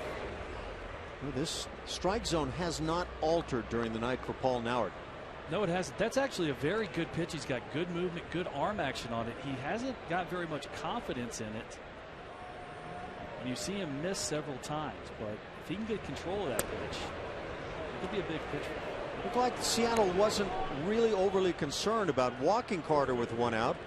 He draws the free pass. It brings up Jesus Guzman. The Houston Astros host the 2014 Civil Rights Game on Friday, May 30th at 7:10 p.m. That's against the Orioles. Aloe Black will perform pregame, and the Astros will wear Houston Eagles jerseys to honor the Negro Leagues. Get your tickets at AT1-877-9-Astros. That's at 1-877-9-Astros or Astros.com. And that's going to do it for the left-hander Elias, whose pitch count does him in here tonight, but shows why a lot of people are raving about this young left-hander. Yeah, only 25 years old. He is the Cuban defect, which we've seen some great ball players lately come out of Cuba. So we'll break it as the right-hander comes in.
upcoming schedule presented by Progressive. You see here this road trip is going to end in Baltimore. I'm sorry, that's a home game against Baltimore after going through Kansas City to get back home. It'll be a 3 o'clock game next Saturday. So 6 more games on the road here following tonight's opener in Seattle. 3 with the M's, 3 in Kansas City, and then back home to those Baltimore Orioles. Make your plans to join us at Minute Maid Park. We'd love to see you. Ball club's been showing signs lately of turning a corner. Tonight, both clubs challenged offensively. Dominic Leone comes in. Opposition hitters hitting just .206 against the righty. Right-hand hitters have really scuffled. You see the 21 strikeouts and 17 2/3. A large portion of those are right-handers. Cut job at the knees for a strike. Jesus Guzman stands in. He is singled and flied to right. Carter aboard at first. He's held on by Smoke. The Astros with a first inning run, a leadoff home run by Jose Altuve. Seattle scored also in the first inning as that fastball finds the inside corner. It's 0-2. Leadoff walk followed by a single, and then Robinson Cano with a sac fly. Well, just in those 2 pitches, Alan, you can see why right-handers have struggled against Leone. Mid-90s fastball with some run inside, and he's got the hard slider away. And that fastball, though not on the spot that Zunino was looking for, right there, knee high, outside portion of the plate, caught looking Guzman. That's 2 outs on strikeouts here in the 6th inning. It brings up LJ Hose. I think Guzman's breaking ball looking soft right there. That ball was supposed to be inside. Zunino reaches back to his right, ball pretty much right down the middle at the knees. LJ Hose has walked and flied out. Took Elias 100 pitches to go through 5 1/3 tonight. He wasn't sharp. Only 53 of the 100 were strikes. And in that 5 1/3, he walked 4 and struck out 6. And held the score at 1-1. Pretty fortunate to be 53 strikes and allow just 1 run into the 6th inning. A ball and a strike on Hose. LJ hitting .222. He has 2 long balls on his season.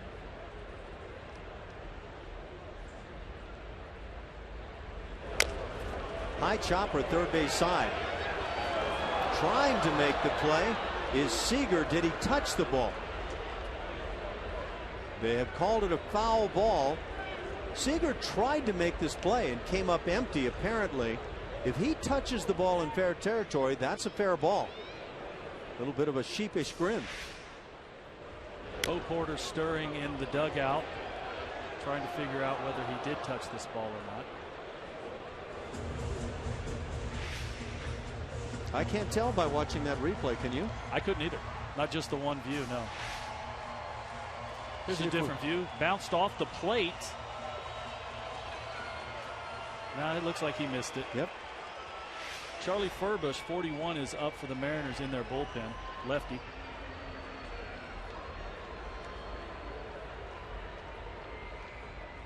Leone with the 1-2 and taken right there. A couple of caught lookings with Leone coming in from the pen. 3 strikeouts in the inning around the walk to Carter as he's stranded. We're tied.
here in the game for your chance to win awesome Astros prizes. From autographed baseballs to game tickets and more, just tweet at CSN Houston, hashtag CSN Baseball Sweeps, and you could win Houston Astros prizes now through May 31st from CSN. It's always about the prizes for you, Julia. That's how you lure them in. It's okay if you like presents. I do like presents. Who doesn't? Okay, you got us all on your side now. It's 1-1. We go to the bottom of the 6th inning. 2-3-4 coming up for Seattle. Michael Saunders leads it off and takes a strike at the knees.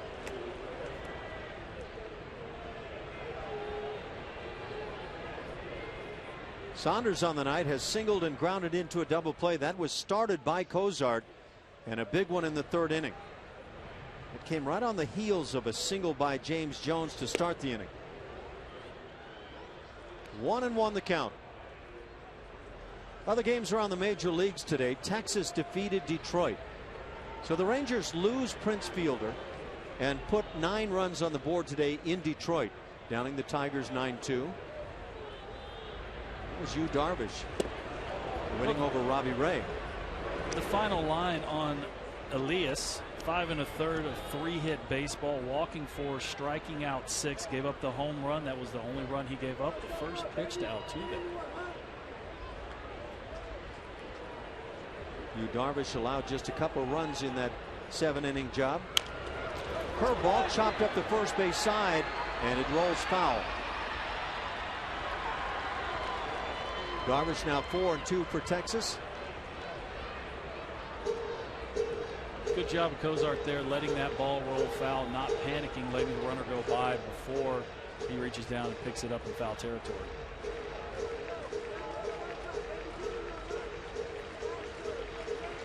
.23 pitches in the 1st inning for Cozart, and since then, very nice. You want to keep it about 15 or under, and he has done that and then some. Miguel Cabrera had a couple of hits for the Tigers, 2 for 4, hitting .326. When you're good, you're good.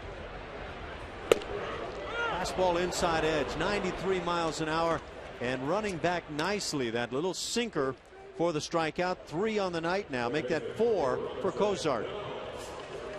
We're going to take a look at pitch by pitch. Here's a look at the pitch by pitch brought to you by Steel Dealers. Fastball up and in Cano. Fastball down the middle taken. There's another good one down in the zone. Fastball away, missed. High changeup. Just he hasn't thrown very many of those, Ash, but when he has, it's been an effective pitch right there. You saw the reaction by Cano, not wanting to swing at that pitch, but just couldn't stop the bat. Last year, I kept kind of pleading for the changeup from Cozart. I think he's got a good one. I think it's much underthrown, especially with his fastball. Yeah, I would agree with that. I mean, it doesn't have huge speed differential. You know, he throws it in the mid-80s, but with him pitching in the mid-90s, that is definitely enough to get the hitter out in front, and that's really what you're looking for on a changeup. If you watch Felix Hernandez, the king, he will take 2 to 3 miles an hour off of many of his fastballs, and hitters can't hit the pitch. And it's a changeup. It looks a lot like a splitter, but it comes out of a changeup grip, and he throws it hard. Ground ball right side. Altuve's right there, and the second out in the inning. So you get the big man Cano, and now it brings up the cleanup man Kyle Seager. The pitcher that comes to mind when you're talking about the lack of speed differential off the changeup is Steve Avery. Early in his career, they actually, a lot of scouts just thought it was a two-seam fastball because it was only 2 or 3 miles an hour off, but you still got the hitter out in front. It's not something that you would really want to teach. You would like a bigger differential, but hey, if it's working, it's working. You know, a lot of hitters will tell you when on Felix Hernandez is as tough as it gets. And that changeup, just a little bit taken off, can be a deadly pitch if you give good arm speed. Especially if you get enough confidence in it, you can use it in tight situations or when you're behind in the count. Seager has grounded out and walked, hitting .235. The Astros have met his power. He is a very dangerous hitter when he's on his game. Very short, powerful swing.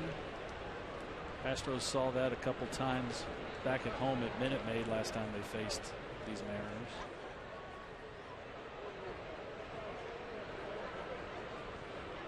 Dangerous count, 2-0. And now 3-0.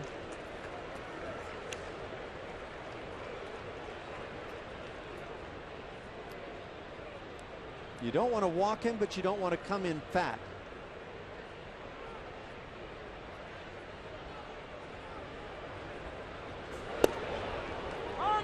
And now a 3-1 count.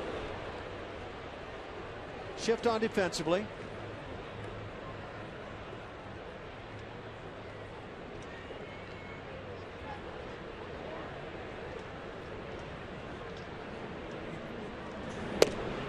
Very well spotted. You've got to come with a 3-1 fastball. That's the way you want to bring it. Especially in a ballpark like this. You throw the ball away, let him use the big part of the ballpark. It'll be very tough to drive the ball out in left center as a left-handed hitter. With that shift on to the right side on the infield, the outfield is shaded well to the left side. Center fielder Dexter Fowler probably a good 8-10 yards in that direction. And so on the 3-2, the walk, Seager reaches with 2 down. It brings up Justin Smoke. 3 walks now issued by Jared Kozar. 2 of those 2 Seager. Maybe he's remembering what happened back on April 23rd. He had a 7th inning home run, then got him again. Got Josh Fields later in the game. That was the 3-run job in the 9th inning. Right. Was the big bomb that came against Fields, and well, that was a heartbreaking loss. There were 2 on that road trip. Road trip that started in Oakland. One got away there to the bullpen, and well, those are backbreakers.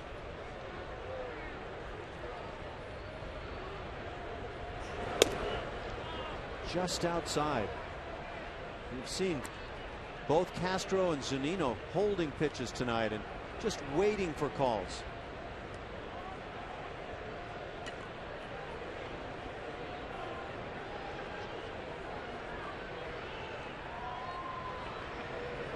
Seager had 5 RBIs in that game we're talking about. And a 1-1 count. Here's a look at that game back on April 23rd. This Kozar in the 7th inning elevates a fastball. This really jump-started Seager's offensively this year. And then here against Josh Fields in the 9th inning, you see the bat flip. 3-run homer for a walk-off piece. Even after a 2-for-3 day with the 2 home runs, Seager was hitting just 179. So he was not a hot hitter at all. Another close pitch. It's 2-1. Body language to me says Jason Castro's a little bit frustrated. We've seen this from in the past with Jason. He's done a good job of controlling those emotions and not letting them affect what he's doing to the plate. But he is definitely someone that wears his emotions on his sleeve.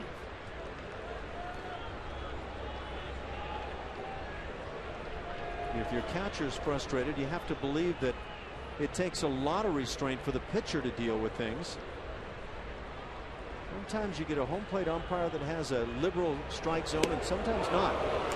But that pitch. Very good curveball down in the zone. Justin Smoke looking fastball.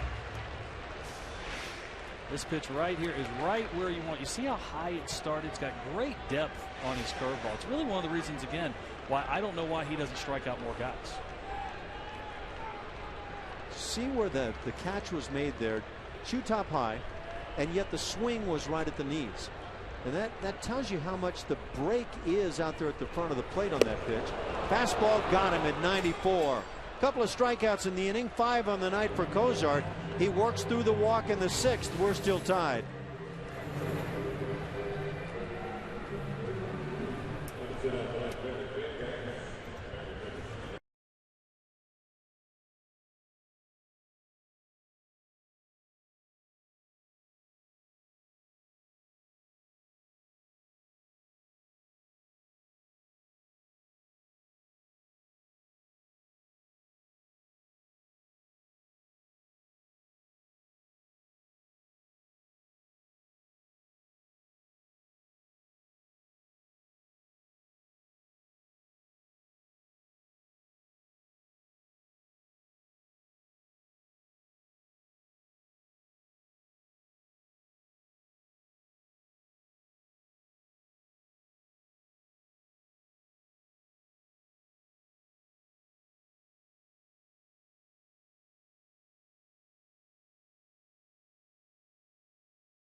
we head to the top of the 7th.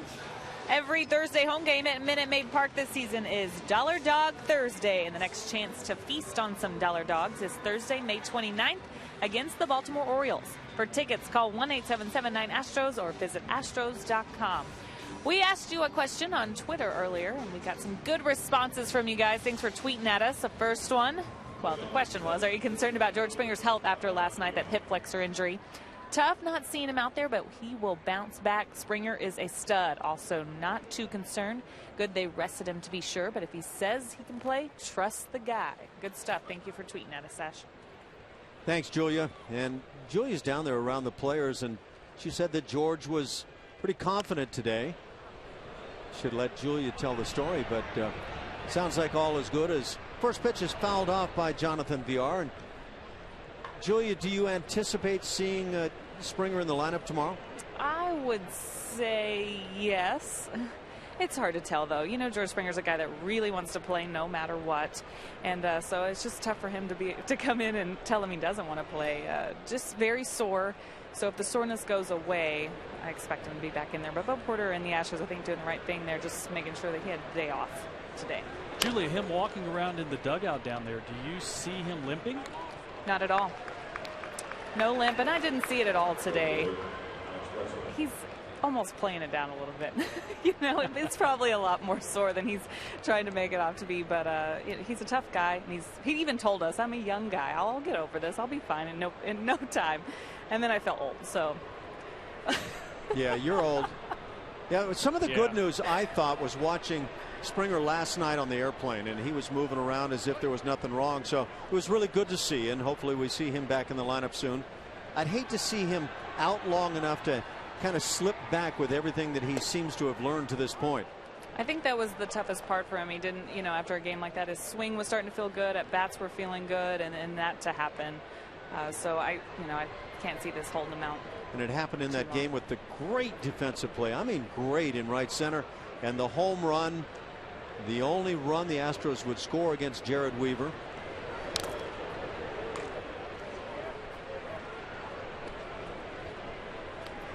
Oh, and 2 the count as Presley bats here in the 7th inning, a 1-1 tie.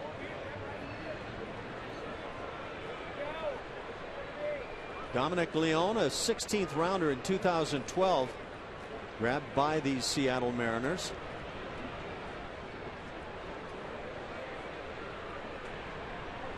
Attended Clemson University.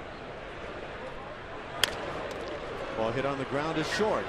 Franklin with the play. Good strong throw, and you have to come up with that as Presley gets down that line. Great guests, hot topics, and no holes barred debate. Kevin Eichenfelder serves it up every single night on Sports Talk Live at 5 p.m. only on Comcast Sportsnet. Tomorrow's guest, Paul Gallant, Kim Davis, and our own Bill Brown. Brownie's on there.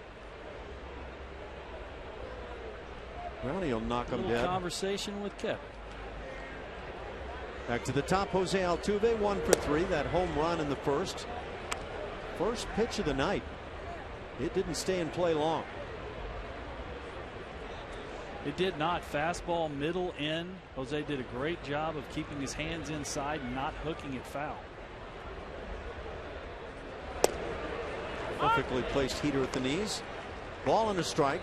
And 95 on that fastball. So many of these guys that come out of the bullpen these days, mid-90s with fastballs.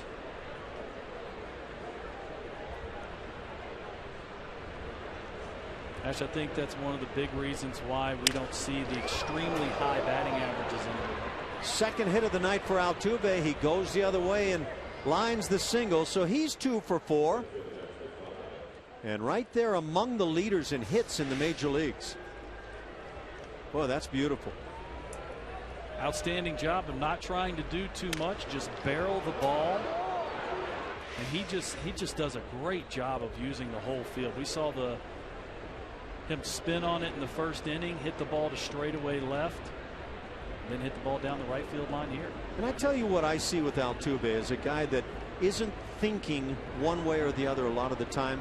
He just reacts. His body does the right thing because he sets himself up into a beautiful hitting position. And he goes from first. The pitch is low. The throwdown not in time. Jose Altuve comes up with another strong aspect to his game. He can really run. And for Altuve, stolen base number 16. He's been caught 3 times.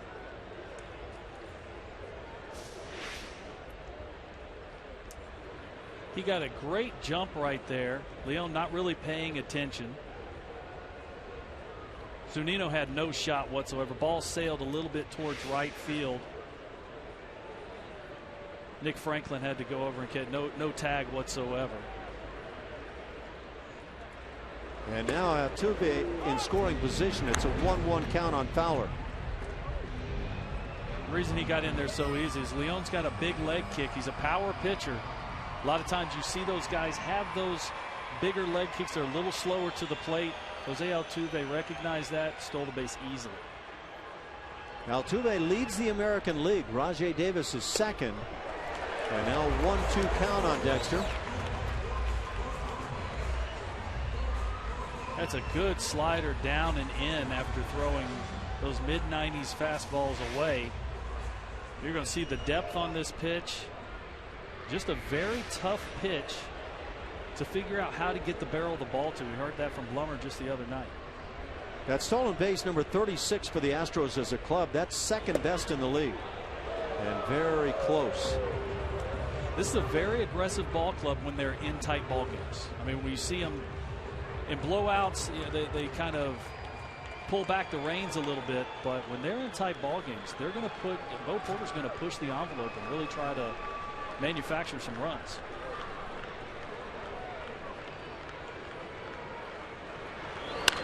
Pitch is drilled but foul on the third base side. We'll do it again at 2-2.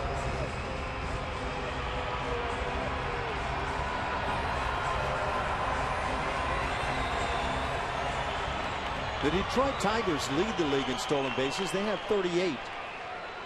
The Astros in Kansas City now second at 36. Very un-Tiger-like. This is a team over the last several years has been a station-to-station power team. Rajai Davis makes the difference. Pitch is hit sharply, but right at Cano. He'll take his time, get the out, and that does it. Altuve stranded at second, still tied at 1.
Going on right now, 1-1 in the bottom of the 7th.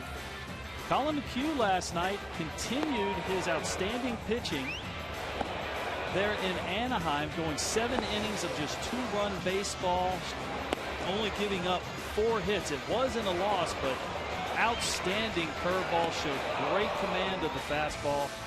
And 2 of the pleasant surprises so far this year. You see Colin McHugh, the numbers from 13 to 2014, and then Dallas Keuchel saying he's not pitching any differently. Well, the numbers don't say that. 2014, 292, 5 wins. Just been absolutely outstanding. I would think, Ash, that the one that has the biggest surprise has to be Colin McHugh in my estimation, only because there were no expectations coming up on him or when he came up. Zero. And he came up while the club was here in Seattle. He had to come in and make a spot start for Scott Feldman. Right. And you figured that he was going to be done after the night. Here's a line shot into right field. As Seattle gets things started here in the 7th inning, that's Dustin Ackley with the hit. He's 1 for 3. Here's a look at the pitch-by-pitch brought to you by Steel Dealers. Jared Cozart.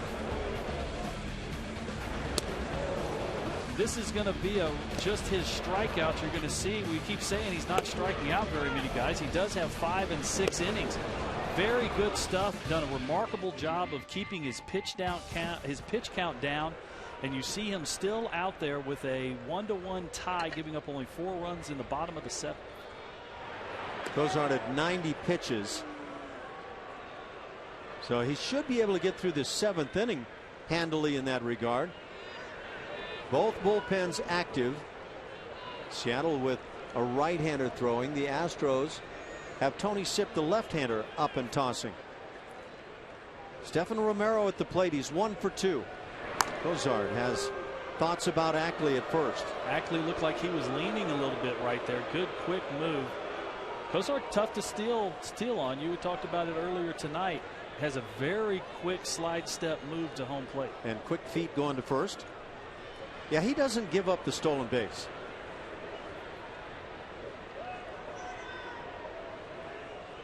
Both teams a run on 4 hits. Showing bunt and taking a strike Romero. One of those frustrating things for a manager. You put the bunt on and the hitter takes a strike. Both corners crashing hard. Matt Dominguez was about halfway to home plate, looking to cut that run at second base. By the way, the Lancaster Jethawks, A-ball team for the Astros, at Bakersfield, trailing Bakersfield 5-2. They're in the 6th inning. A couple of guys to mention. Tapper's foul, so it's 1-2 now. Anthony Kemp, who has been so good, the young second year now, second baseman, 1 for 3 on the night, hitting .355 for Lancaster. And then, of course, Carlos Correa, he's 1 for 2 tonight, hitting .308. Rio Ruiz, another guy everybody's watching, 1 for 3, .294 the batting average. Got some good talent there at Lancaster. Yeah, Kemp, not a big guy. Tiny guy. Yeah, 5'6", 5'7", somewhere right in there, but carrying a big stick, got a little bit of pop. Kind of reminds you of somebody else that plays second base here for the Astros. Yeah, can you get 2 of those guys out there? Hey, if they can play baseball, get them on the field. The 0-2 pitch. Close. Nice pitch. That's ideal for the 0-2. Watch where Cozart puts this. That's that 2-seam fastball right there. Or I'm sorry, the one. The one seam is what he's calling it. Yeah, we'll call it a sinker. We'll call it, okay, we'll go with sinker. That was an outstanding pitch. Ball did come back.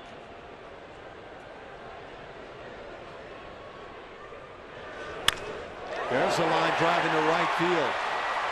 Looked like the pitch was in.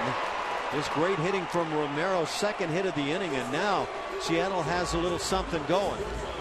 Was going for the strikeout right there with the high fastball. Romero did a good job of staying on top of the ball. Dragged the bat through the zone just a little bit, inside out swing. Got rewarded for it, base hit to right. Single Ackley, single Romero. Seattle runners at first and second, and now the 8-hitter Nick Franklin coming to the plate. He struck out twice tonight, and he has had more than his fair share of struggles, hitting 160. So you have to believe that Seattle will try to lay down the bunt here. Bo Porter electing to stay with Cozart right here with Sipp, the lefty, in the pen, with Franklin, the lefty, at the plate. And Cozart's a good defensive pitcher.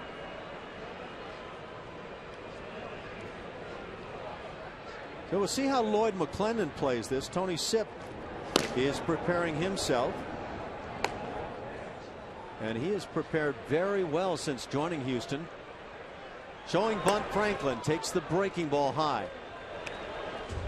Castro popping up, possibly make a throw to second base. Ackley off the base a little bit too much, but got back. Oklahoma City losers tonight in 10 innings, 3-2 to New Orleans. Robbie Grossman had 3 hits and 5 at bats, hitting .294. John Singleton was 1 for 4. Max Stassi also 1 for 4. Corners creep in. The 1-0. Again the breaking ball, and again a ball. 2-0 the count, and certainly anticipate fastball right here. Curveball generally regarded as a fairly easy pitch to bunt. As a pitcher, I do know about bunting. The ball is going down, so it's rather easy to stay on top of the ball. Curveball. Yeah.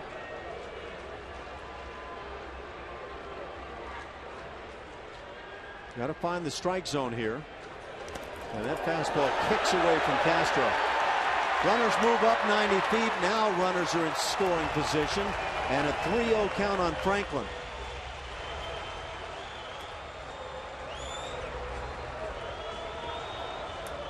So that'll be a wild pitch.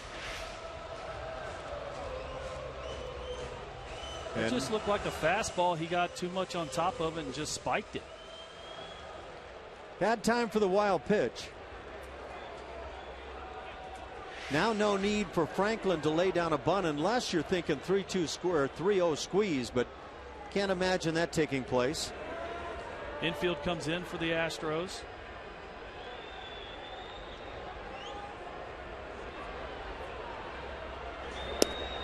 And a 3-1 count.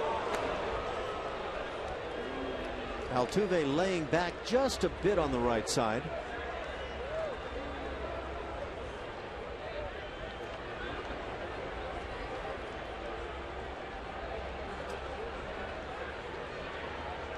Cozart with the 3-1 and the breaking ball for a strike. And now Franklin with the full count. Ackley at third base can get a pretty big lead. Matt Dominguez, there's a good curveball on the outside corner. Matt Dominguez playing well off the line and in.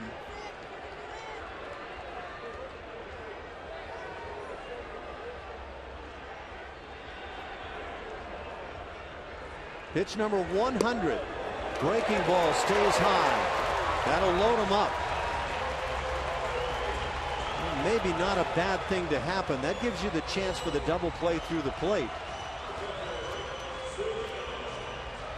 2 singles and a walk. Bo Porter's coming out. Right-hand hitter at the plate. He's jogging, though. That means he's going to talk to him. Never had that, Ash. I never had a manager jog to me. Yeah, you were out there to get certain situations done, and you see the Bo Porter animation here talking to the entire infield. Okay, here's what we're going to do. We're going to play it this way. If the ball's hit directly at you, come to the plate for that lead out. If it's to your side and you don't have a shot at the plate, see if you can get a double play through second base. You try to provide all the options. Jared Cozart has to be the guy that makes it work.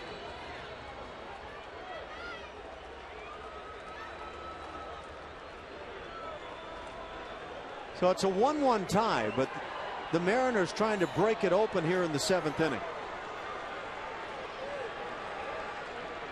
Zunino 0 for 2, a couple of flyouts. Curveball in for a strike. Cozart continues from the stretch.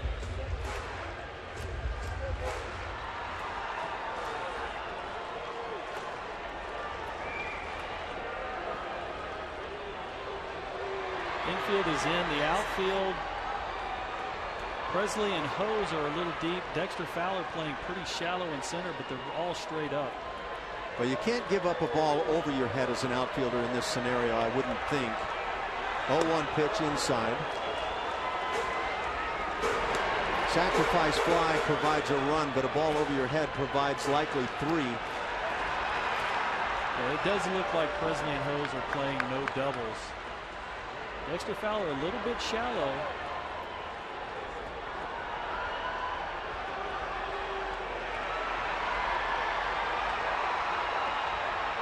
The 1-1 from Cozart. There's the cutter. And when he starts struggling with that pitch, he'll yank it to that side. Castro, a good job arranging to his right.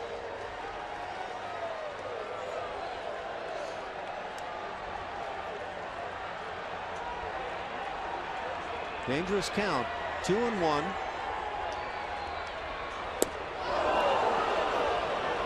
Zunino a little overly aggressive and sees the count even at 2-2. What a big spot for a strikeout this would be. Nice pitch down and away right there to get Zunino fishing. That was another cutter, 94 miles an hour.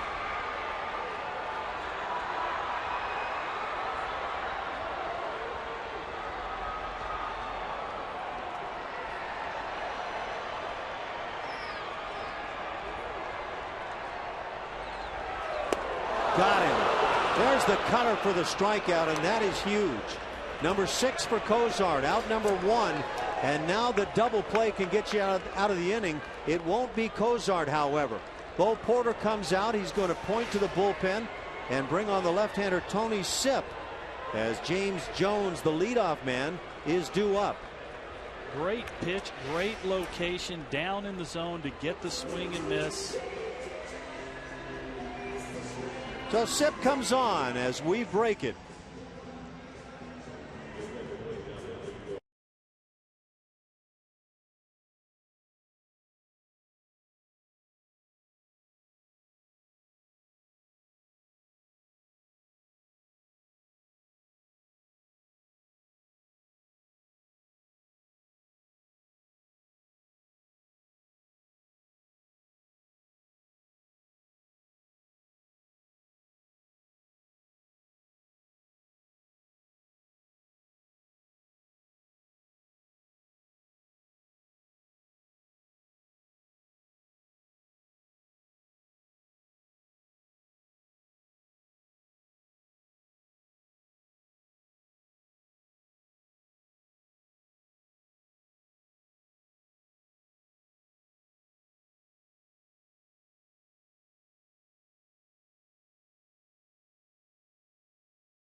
Between the Astros and the Mariners. This season at Minute Maid Park, every Friday night home game is followed by spectacular fireworks presented by Marathon Oil Corporation. The next Friday night fireworks is Friday, May 30th against the Orioles. Get your tickets by calling 1-877-9-ASTROS or visit astros.com. Nash. Thanks, Julia. Tony Sipp comes on. He's faced 20 hitters now since joining the Astros, and he's gotten every last one of them. Tony Sipp, 6 2/3 innings, striking out 11, has not allowed a hit, hasn't walked a man. He has been absolutely perfect.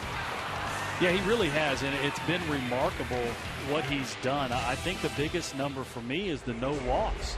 The reason he's been so successful, he's got a little bit of deception. You see the little hop he's got at the end, but he's just ahead of the count all the time. Yep. And so he's able to expand. A lot of those swings we saw in that clip right there were out of the zone, and the only reason hitters go out of the zone is they're behind in the count. How do you deal with a pitcher who has a whip of 0? Well, you look at it one of two ways. The guy's on a roll, or the guy is due. Yep. Jared Cozart, very good tonight. And yet, like Colin McHugh last night, could find himself in a tough spot. The runners are his. He leaves tied at 1. But if one of these runners scores, it's on the slate of Cozart. So now relying on Tony Sipp to get it done. And Seattle goes to their bench with Cole Gillespie, a right-hand hitter. Sorry, Alan. Cozart did a great job of striking out Zunino to give Sipp the opportunity to get out in one pitch. So the infield plays for the double play possibility at the same time, leaving themselves partially in with a shot on a slowly hit ball to come to the plate for the force out. Immediately Sip gets in front, 0-1. Astros defense, you have VR and Altuve playing double play depth up the middle. The corners are in to come to the plate. From the stretch, Castro wants the appeal, bombs down at first base. The squeeze is certainly a possibility here. Lloyd McClendon, the skipper now of Seattle, in his first year with the club. Former manager of the Pittsburgh Pirates. Last several years been with Detroit under the tutelage of Jim Leyland. Yes. And the 1-1.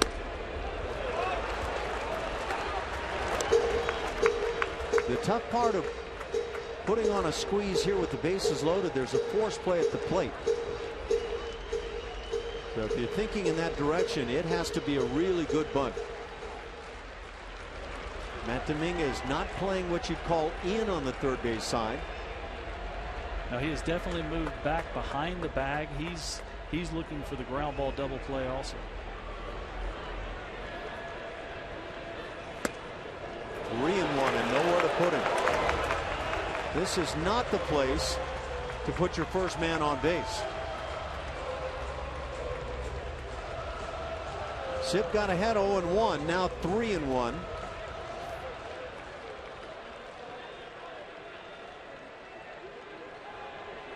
Tony Sip 14-9 lifetime in the big leagues. Nice ERA at 3.74.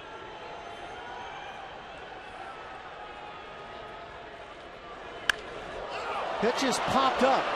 This is a big second out presented. Guzman will make the play. Infield fly rule was in effect, and that's 2 down now. So the bases were loaded with nobody out. Now 2 outs.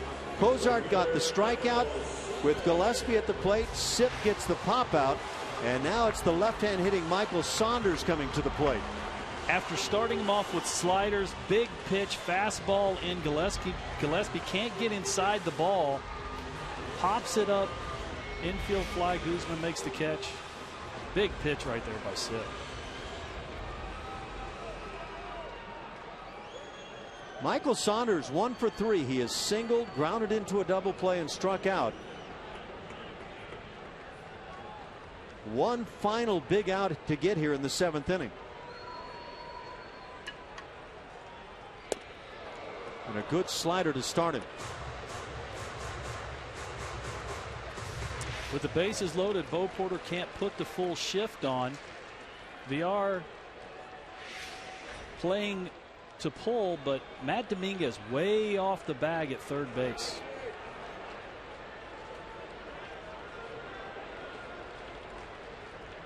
You see them playing to pull on the infield and Oppo in the outfield.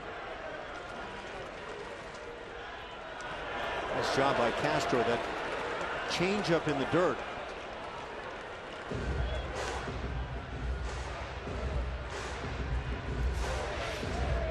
It's like picking up an RBI when you're a catcher. That was the instant reflex to pop the knees to the ground. Yeah, expecting that ball in the dirt. That ball well short in front of the plate. Castro actually didn't get all the way down. When they're that short, the ball has a tendency to kick up even higher. 1-1 the count. And now 1-2. So Tony Sip potentially a strike away from getting out of this jam in the 7th inning. And Jared Cozart has to be the most interested spectator here in the ballpark. Yeah, I don't think he's sitting. I think he's pacing up and down the dugout there. Look, it's been tough for the pitching staff, and the pitching has been quite good here in the last few weeks. It really has. The offense, while it's picked up, still has some of these nights. And Colin McHugh last night pitched brilliantly and yet takes the loss. Especially the starting pitching for the full season, but the bullpen has really picked it up the last few weeks. Qualls has been outstanding at the back end of the bullpen, other than the one game when he first came back from being sick. Boy, that was your basic 54-footer. And a great job by Jason Castro to keep this a tie game. You might remember this is actually called a lawn dart. That ball hit grass. And that may not have gotten to 54 feet. That right there is what an incredible play by Castro. And it wasn't even the body of Castro. He got the glove out to his left side, and somehow the ball hit the leather. He looked more like a soccer goalie right there. Sip needs to calm down, make a pitch right here. Again in the third with the breaking ball, and now 3-2. So Sip got in front 1-2. And now he's down to having to throw a strike.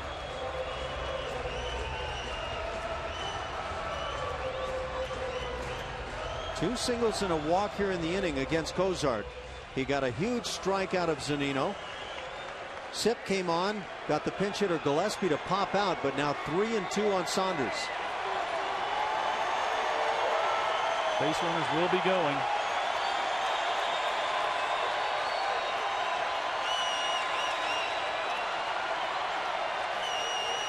Runners on the move. Pitch is grounded to the right side. Guzman gloves, feeds to the bag. Not in time. Saunders legs it out. Tony Sip a beat late getting to the right side. Infield single, and Seattle now takes a 2-1 lead. Bo Porter's going to come out and check and see if there's any review possibility. One of the bad things about lefty on lefty, a lot of times left-handers have a tendency to fall towards the third base bag. Sip, all it took was a split second to look over at first base. And Saunders might have been safe. We'll see. As we take a peek, it sure looked safe initially. Very, very close. And now they're going to review it. Yep, it appears that Saunders beats the play. He just kind of slid that left foot into the bag, catching the very front edge. We're going to see Tony Sip right here. You see him just take the little hesitation right there. That's all it took. As a left-hander, since you're going the other way, you're not able to get that initial jump, and sometimes that's all it takes to be safe at first base. Michael Saunders, big guy, but runs very well getting down the line in a hurry. The other thing I saw was that as Sip neared the bag and was receiving the throw, he slowed down. He chopped his steps just a little bit. You're actually taught to do that, but in a situation like that, you just have to hope that Guzman, the first baseman, makes a good throw and just run through the bag. So if this stands, that run will be charged to Jared Cozart, and he'll be in a position to lose tonight's game. The umpires checking in with New York.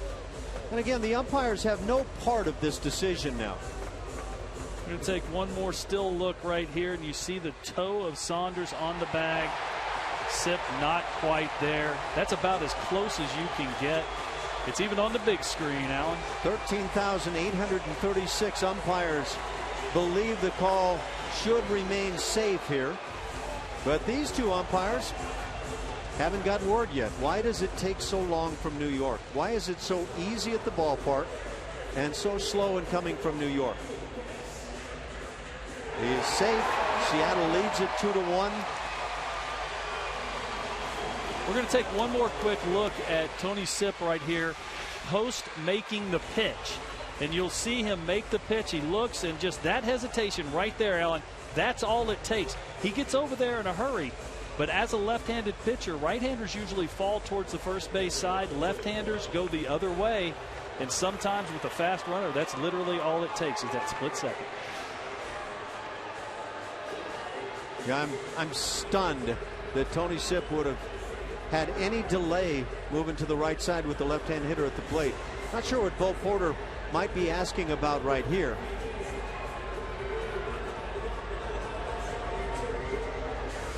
2-1 Seattle. The bases are loaded with 2 outs. But that's as big an infield hit, I'm sure, as Michael Saunders will have all year. Well, you look right here, he's going to reach for the bag. You see what Alan said, he slowed up just a little bit. And really, you look down and the play is already done. You're just trying to make sure you touch the bag. If he touches the front corner of the bag, he might have a shot of getting his foot down, but this was all caused by the slight delay after the pitch.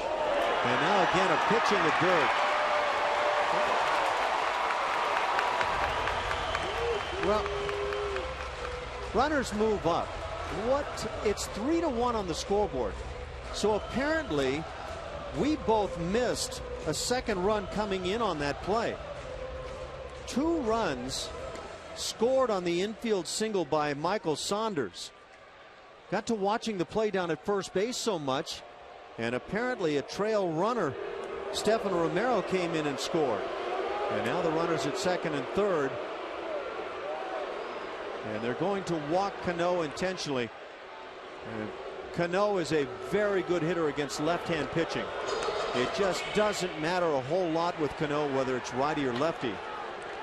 No, but this is the right play. Once the runners move up, you got to open base at first. You don't want to let one of the best hitters we have in all the big leagues beat you with just a single and get 2-run RBI.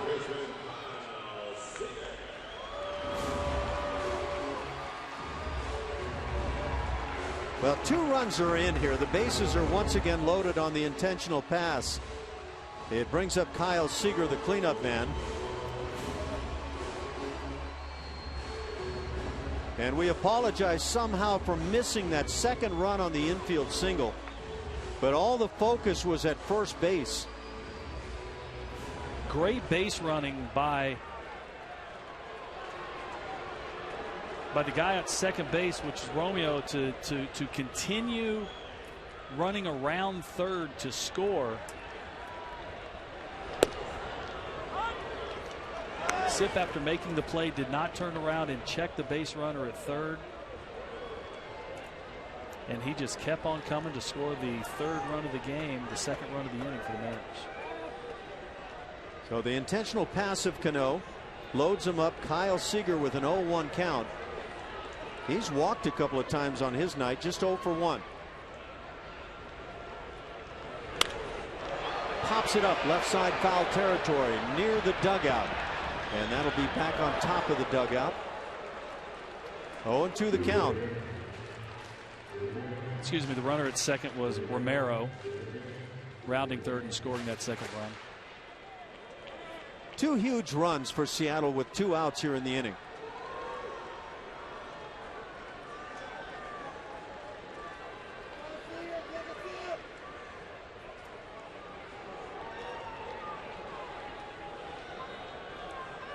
So Tony Sipp has finally allowed a hit. He's also walked a man.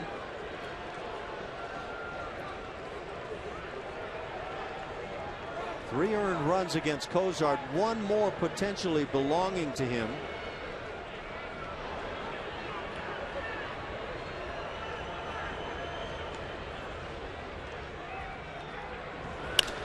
Pitch is driven deep center field. Fowler going back, has room in front of the track. He'll make the catch. That'll do it as Sipp gets Seager. But Seattle, with 2 2-out runs, leads it 3-1.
the 7th inning. And time now to check our minor league report presented by your local Honda dealer. Tony Kemp. And we talked about Lancaster, the Jethawks, and how well Tony Kemp has been doing. .355, just drafted a year ago. Tony Kemp out of Vanderbilt. He's the one we were talking about. Not big in stature, but obviously carries a big stick. You see the OPS at .939, which means he's got a little thunder in his bag. Tony Kemp out of Vandy, and of course Conrad Gregor is the other guy that was a teammate of Tony Kemp, also doing very well. Vandy's done a great job producing some of these players now playing pro ball. Carlos Correa is just a star waiting to happen. Michael Saunders, that infield hit that provided 2 runs. What a play that turns out to be. One, what looks like little mistake that is so enormous in a game like this.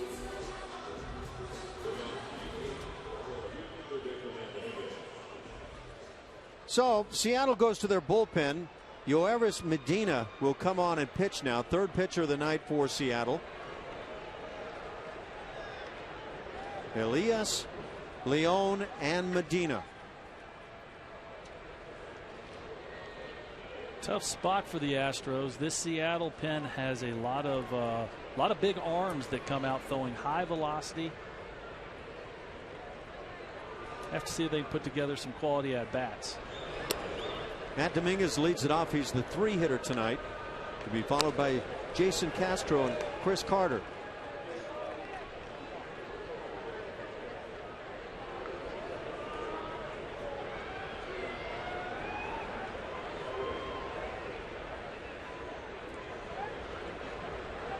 One and 0 the count. Medina from the stretch finds the inside edge.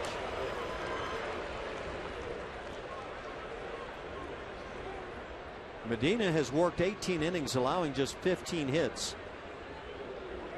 Just his 2nd year in the big leagues, both with Seattle. Last year in 63 games allowed just a .291 ERA against. It's a good slider. The bat goes through. Home plate umpire makes the call himself. Yeah, he gets good movement at some pretty good velocity at 85 miles an hour. You see the depth. Matt Dominguez trying to check his swing right there. Home plate umpire said he did not. It was a swing. Matty D 1 for 3 on the night.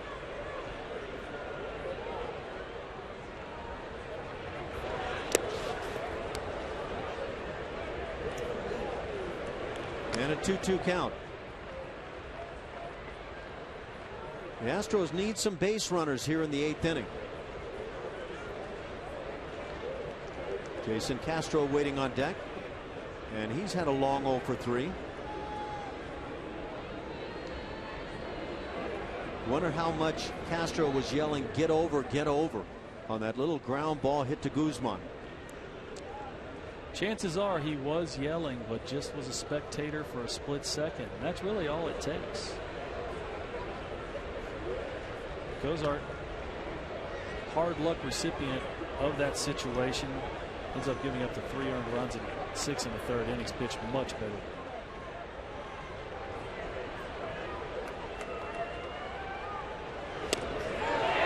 Matt Dominguez down on strikes to start the 8th inning.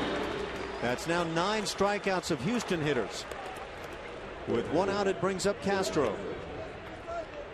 After a steady diet of sliders, Medina goes with the fastball down and in. Dominguez going to swing right over the top of this great location, 2-seam fastball. Not an easy pitch to cover after seeing those good sliders.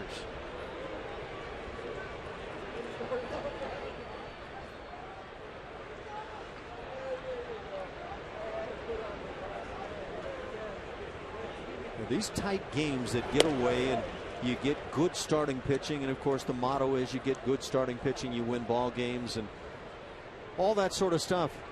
Just tough to take in the gut. Well, and that's really the situation of how to learn to win these tight ball games. To slow the game down. You saw Sip right there. after throwing some rather short breaking balls, got the ground ball to get out of the inning, and then just the split second being a spectator cost him 2 runs right there. And you know, he made the big pitch, and it's not just SIP. We've seen this across the board with the Astros, that when they get in these tight ball games, that one little mental mistake sometimes ends up costing you the game. Ball and a strike on Castro. Jose Altuve led off the game with a home run, but that's the only run the Astros have had all night.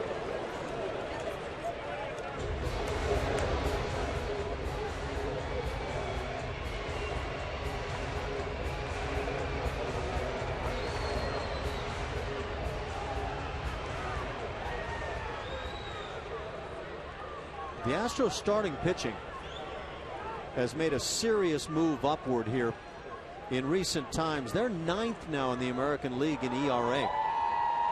Oakland continues to lead. The Tigers have pitched very well from the starters.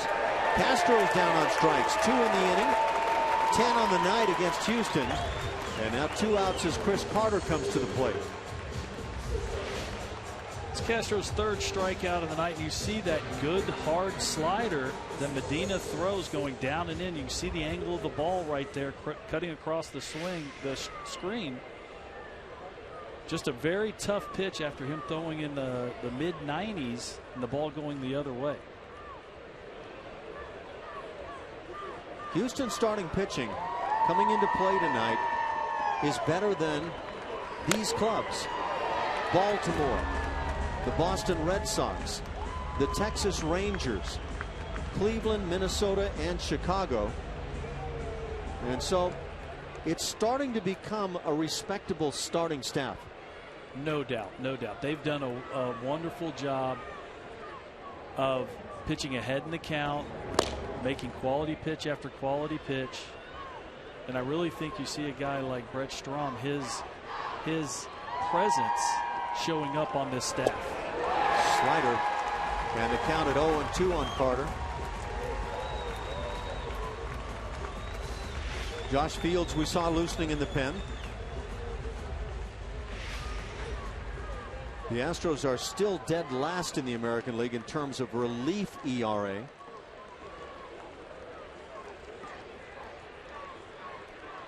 The Oakland A's also atop the heap in that regard, and part of the big reason they are so good as a club. Carter caught looking.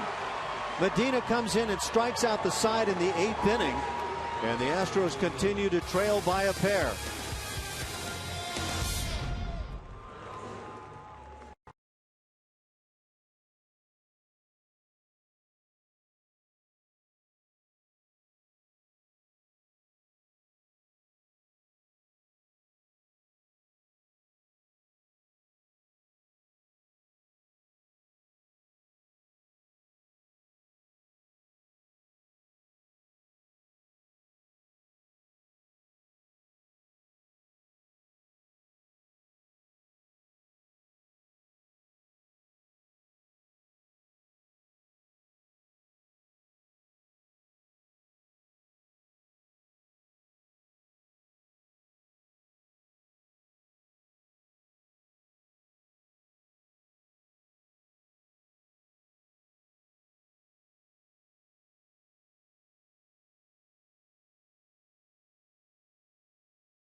Lead.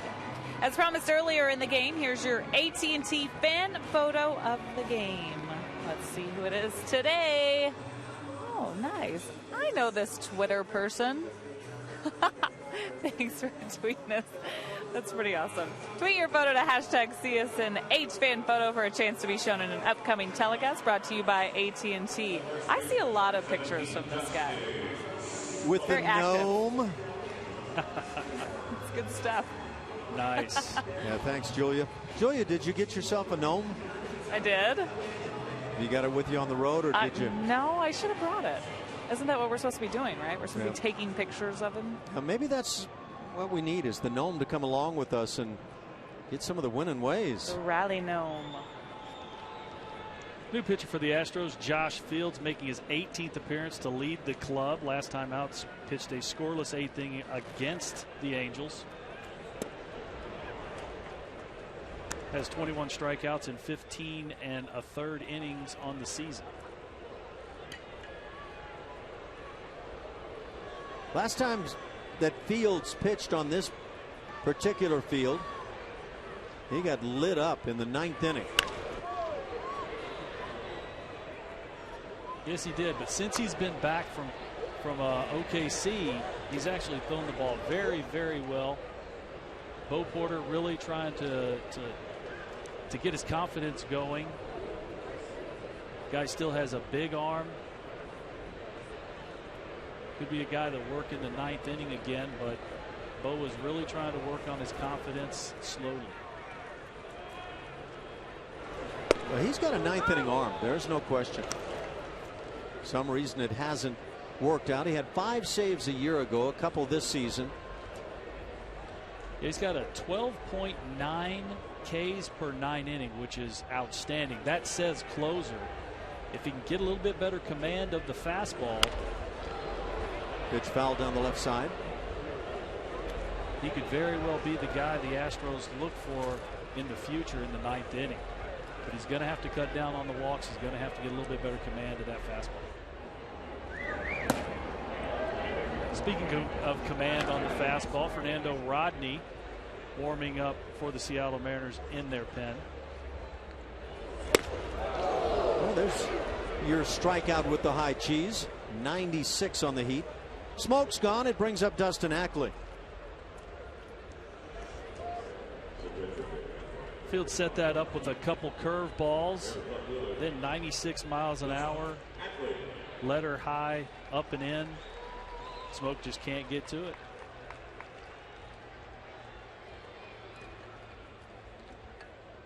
Dustin Ackley 1 for 3 on the night. He had the leadoff single in the 7th inning where Seattle scored the 2 runs. Ground ball up the middle. To his left, VR. He'll make the play from behind the bag. And 2 outs here in the 8th inning for Fields. The shift working to the Astros' advantage, and Josh Fields, you see him actually try and stick his leg out there to make contact. That ball should be up the middle, but because of the shift, VR is there to make the play. Playing on that shortstop side of the bag and gliding to his left. Stephen Romero will stand in 2 for 3 on his night. And Romero, like Ackley, had a base hit in that 2-run 7th for Seattle. Boy, that was pretty hitting. Took a 2-strike fastball up and in and drilled it the other way. He's the one that scored that second ghost runner there in the 7th inning that we missed because we were watching Sip at first base. I think all eyes were on first base, apparently, other than somebody running the scoreboard who threw up the deuce. Big swing on the heater. It's 1-1.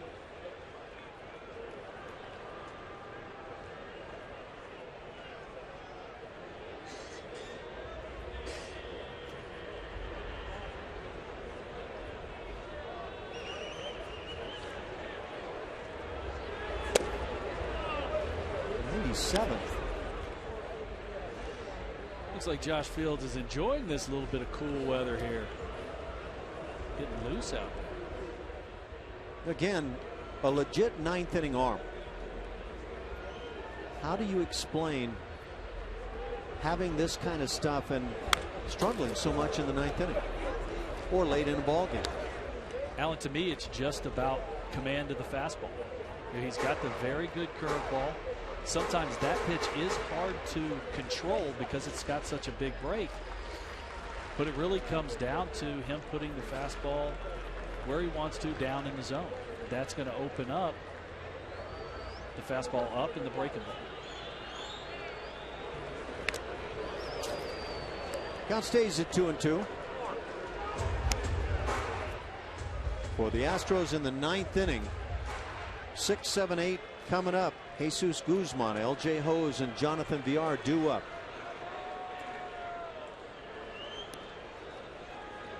And as long as the score does not change at 3-1, it will be Fernando Rodney coming out for the save.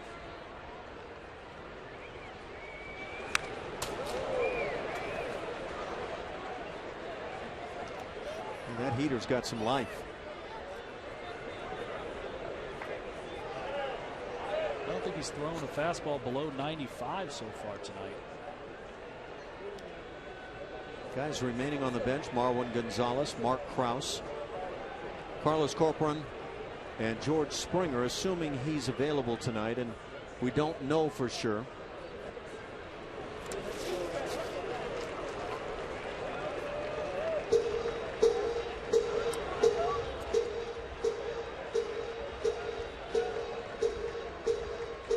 To the count. Nick Franklin waits on deck.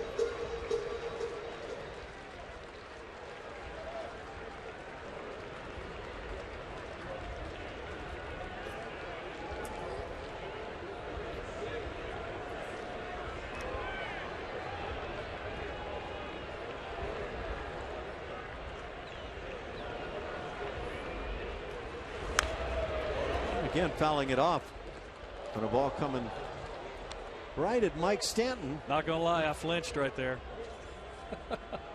We got a peek at the 2-runner scoring on the infield single from the blimp, and there were 3 seconds between these two guys scoring, so it was definitely a play. Was that from the blimp?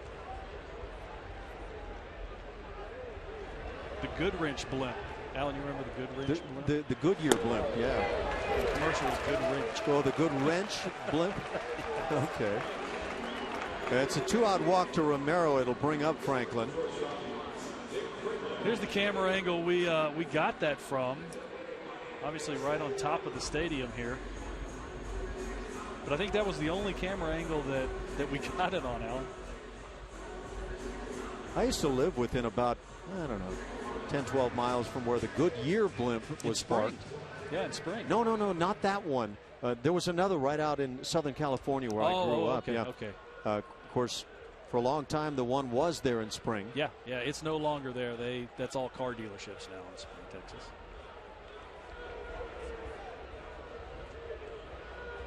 Romero aboard, held on by Guzman. Franklin has struck out twice and then walked in that 2-run 7th.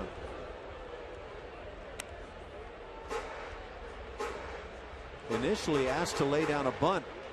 Didn't get it done, but then there was a wild pitch moving up the 2 runners, Ackley and Romero.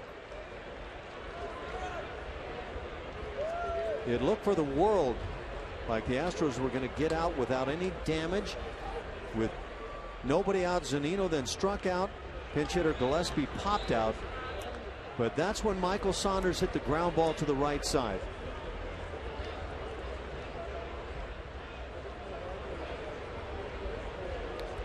Big momentum swing between that 6 inches of Sip getting Saunders out and Saunders being safe.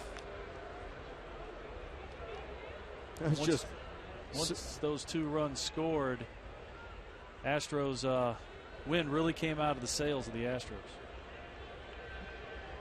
Just watching Franklin doing a little bit of the Ichiro thing. Not quite as much there.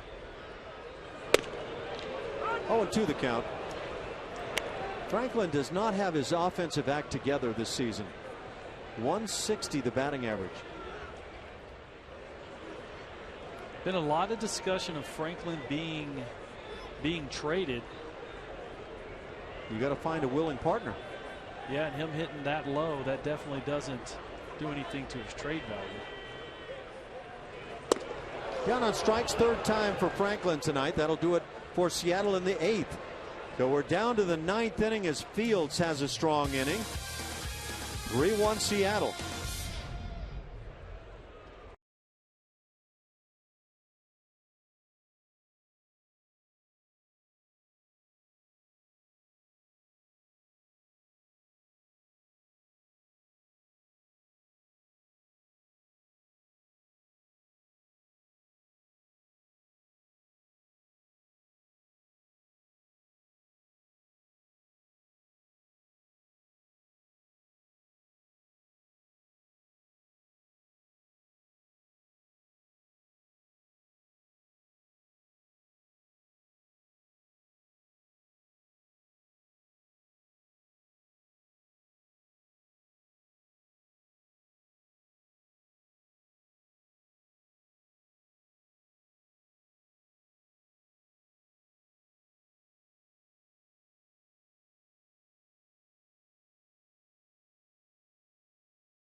by AT&T, mobilizing your world.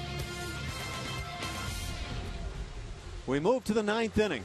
Gorgeous night in Seattle, Washington. Seattle picking up a couple of huge runs in the 7th inning, lead it 3-1.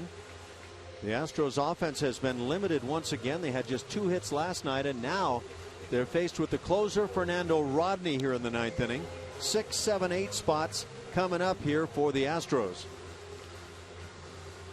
Fernando Rodney's going to come with the Astros with a big mid to upper 90s fastball and possibly one of the best changeups in all of the game. And if he is getting ahead of the hitters, very, very difficult to score on. But if he does not have command of that fastball, it could get a little dicey for the Seattle Mariners. Rodney's had a lot of base runners this year. He's worked in just 18 games, 17 in the 3rd innings.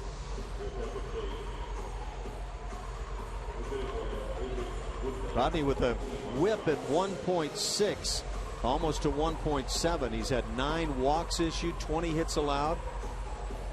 Mark Krause will now grab a bat and pinch hit for Jesus Guzman. So Krause will lead it off here in the 9th inning.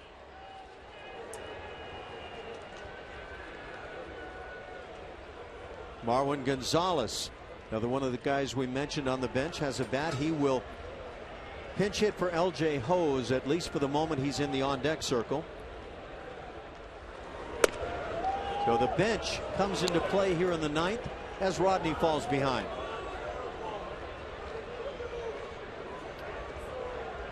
One of the problems, in my opinion, that Rodney has is just the simple fact that he doesn't have much of a leg kick. He kind of just separates his hands and goes, and it's kind of hard to have your timing in your delivery when you don't really have anything to create that time. Rodney from the Dominican Republic, 183 saves on his career. Brings his first strike. It's 2-1 on Krause. Mark hitting just 182 on the year. Does have the power, 3 home runs.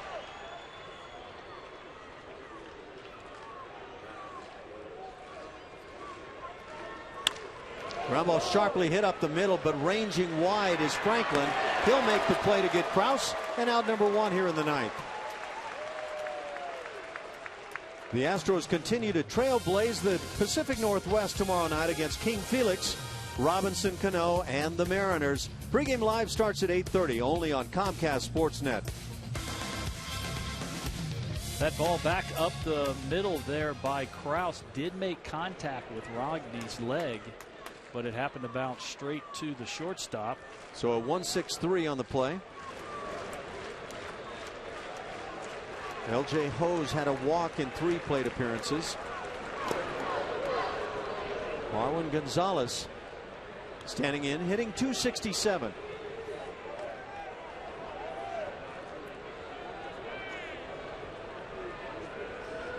Jonathan Villar waits in the on-deck circle.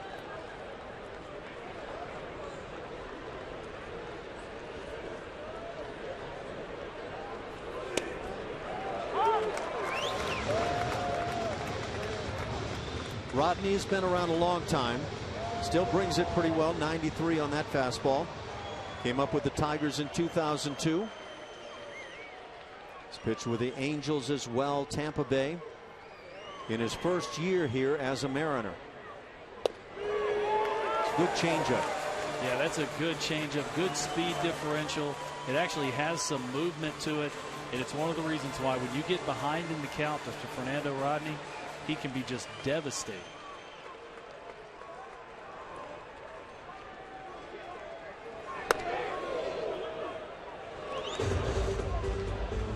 Two and two the count.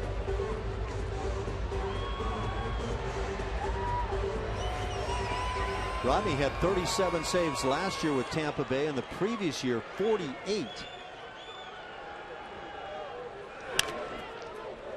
Ball hit on the ground. Couple of hops at first. Smoke feeds on to Rodney, and that's 2 down here in the 9th inning.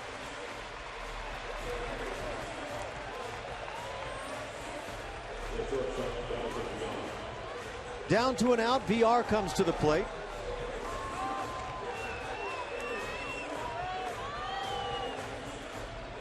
For Bo Porter and the rest of the gang, these are frustrating games. You play and you hang in and you just scrap. And you have chances to win.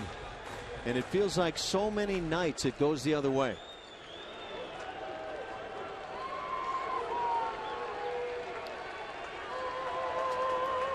Astros are in dire need of a base runner right here. Maybe VR can get on Presley, come in with a chance to tie the game up. I always want to bring that potential tying run to the plate. That's kind of what it feels like. You hang your head, and you don't want to hang your head.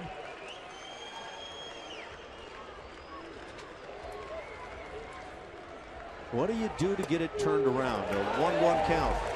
The Astros at 17-30. They're 13.5 games back of front-running Oakland, and they've played great ball. Seattle with a win tonight would move to 500 on the year.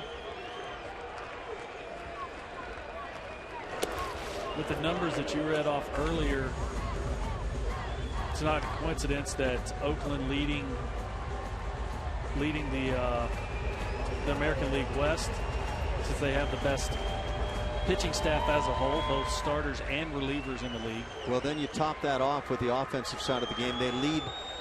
They're the only team scoring over 5 runs a game. Ground ball right side. This likely does it. Cano with the play, and that's it. A 1-2-3 ninth inning turned in by closer Fernando Rodney. He picks up the save.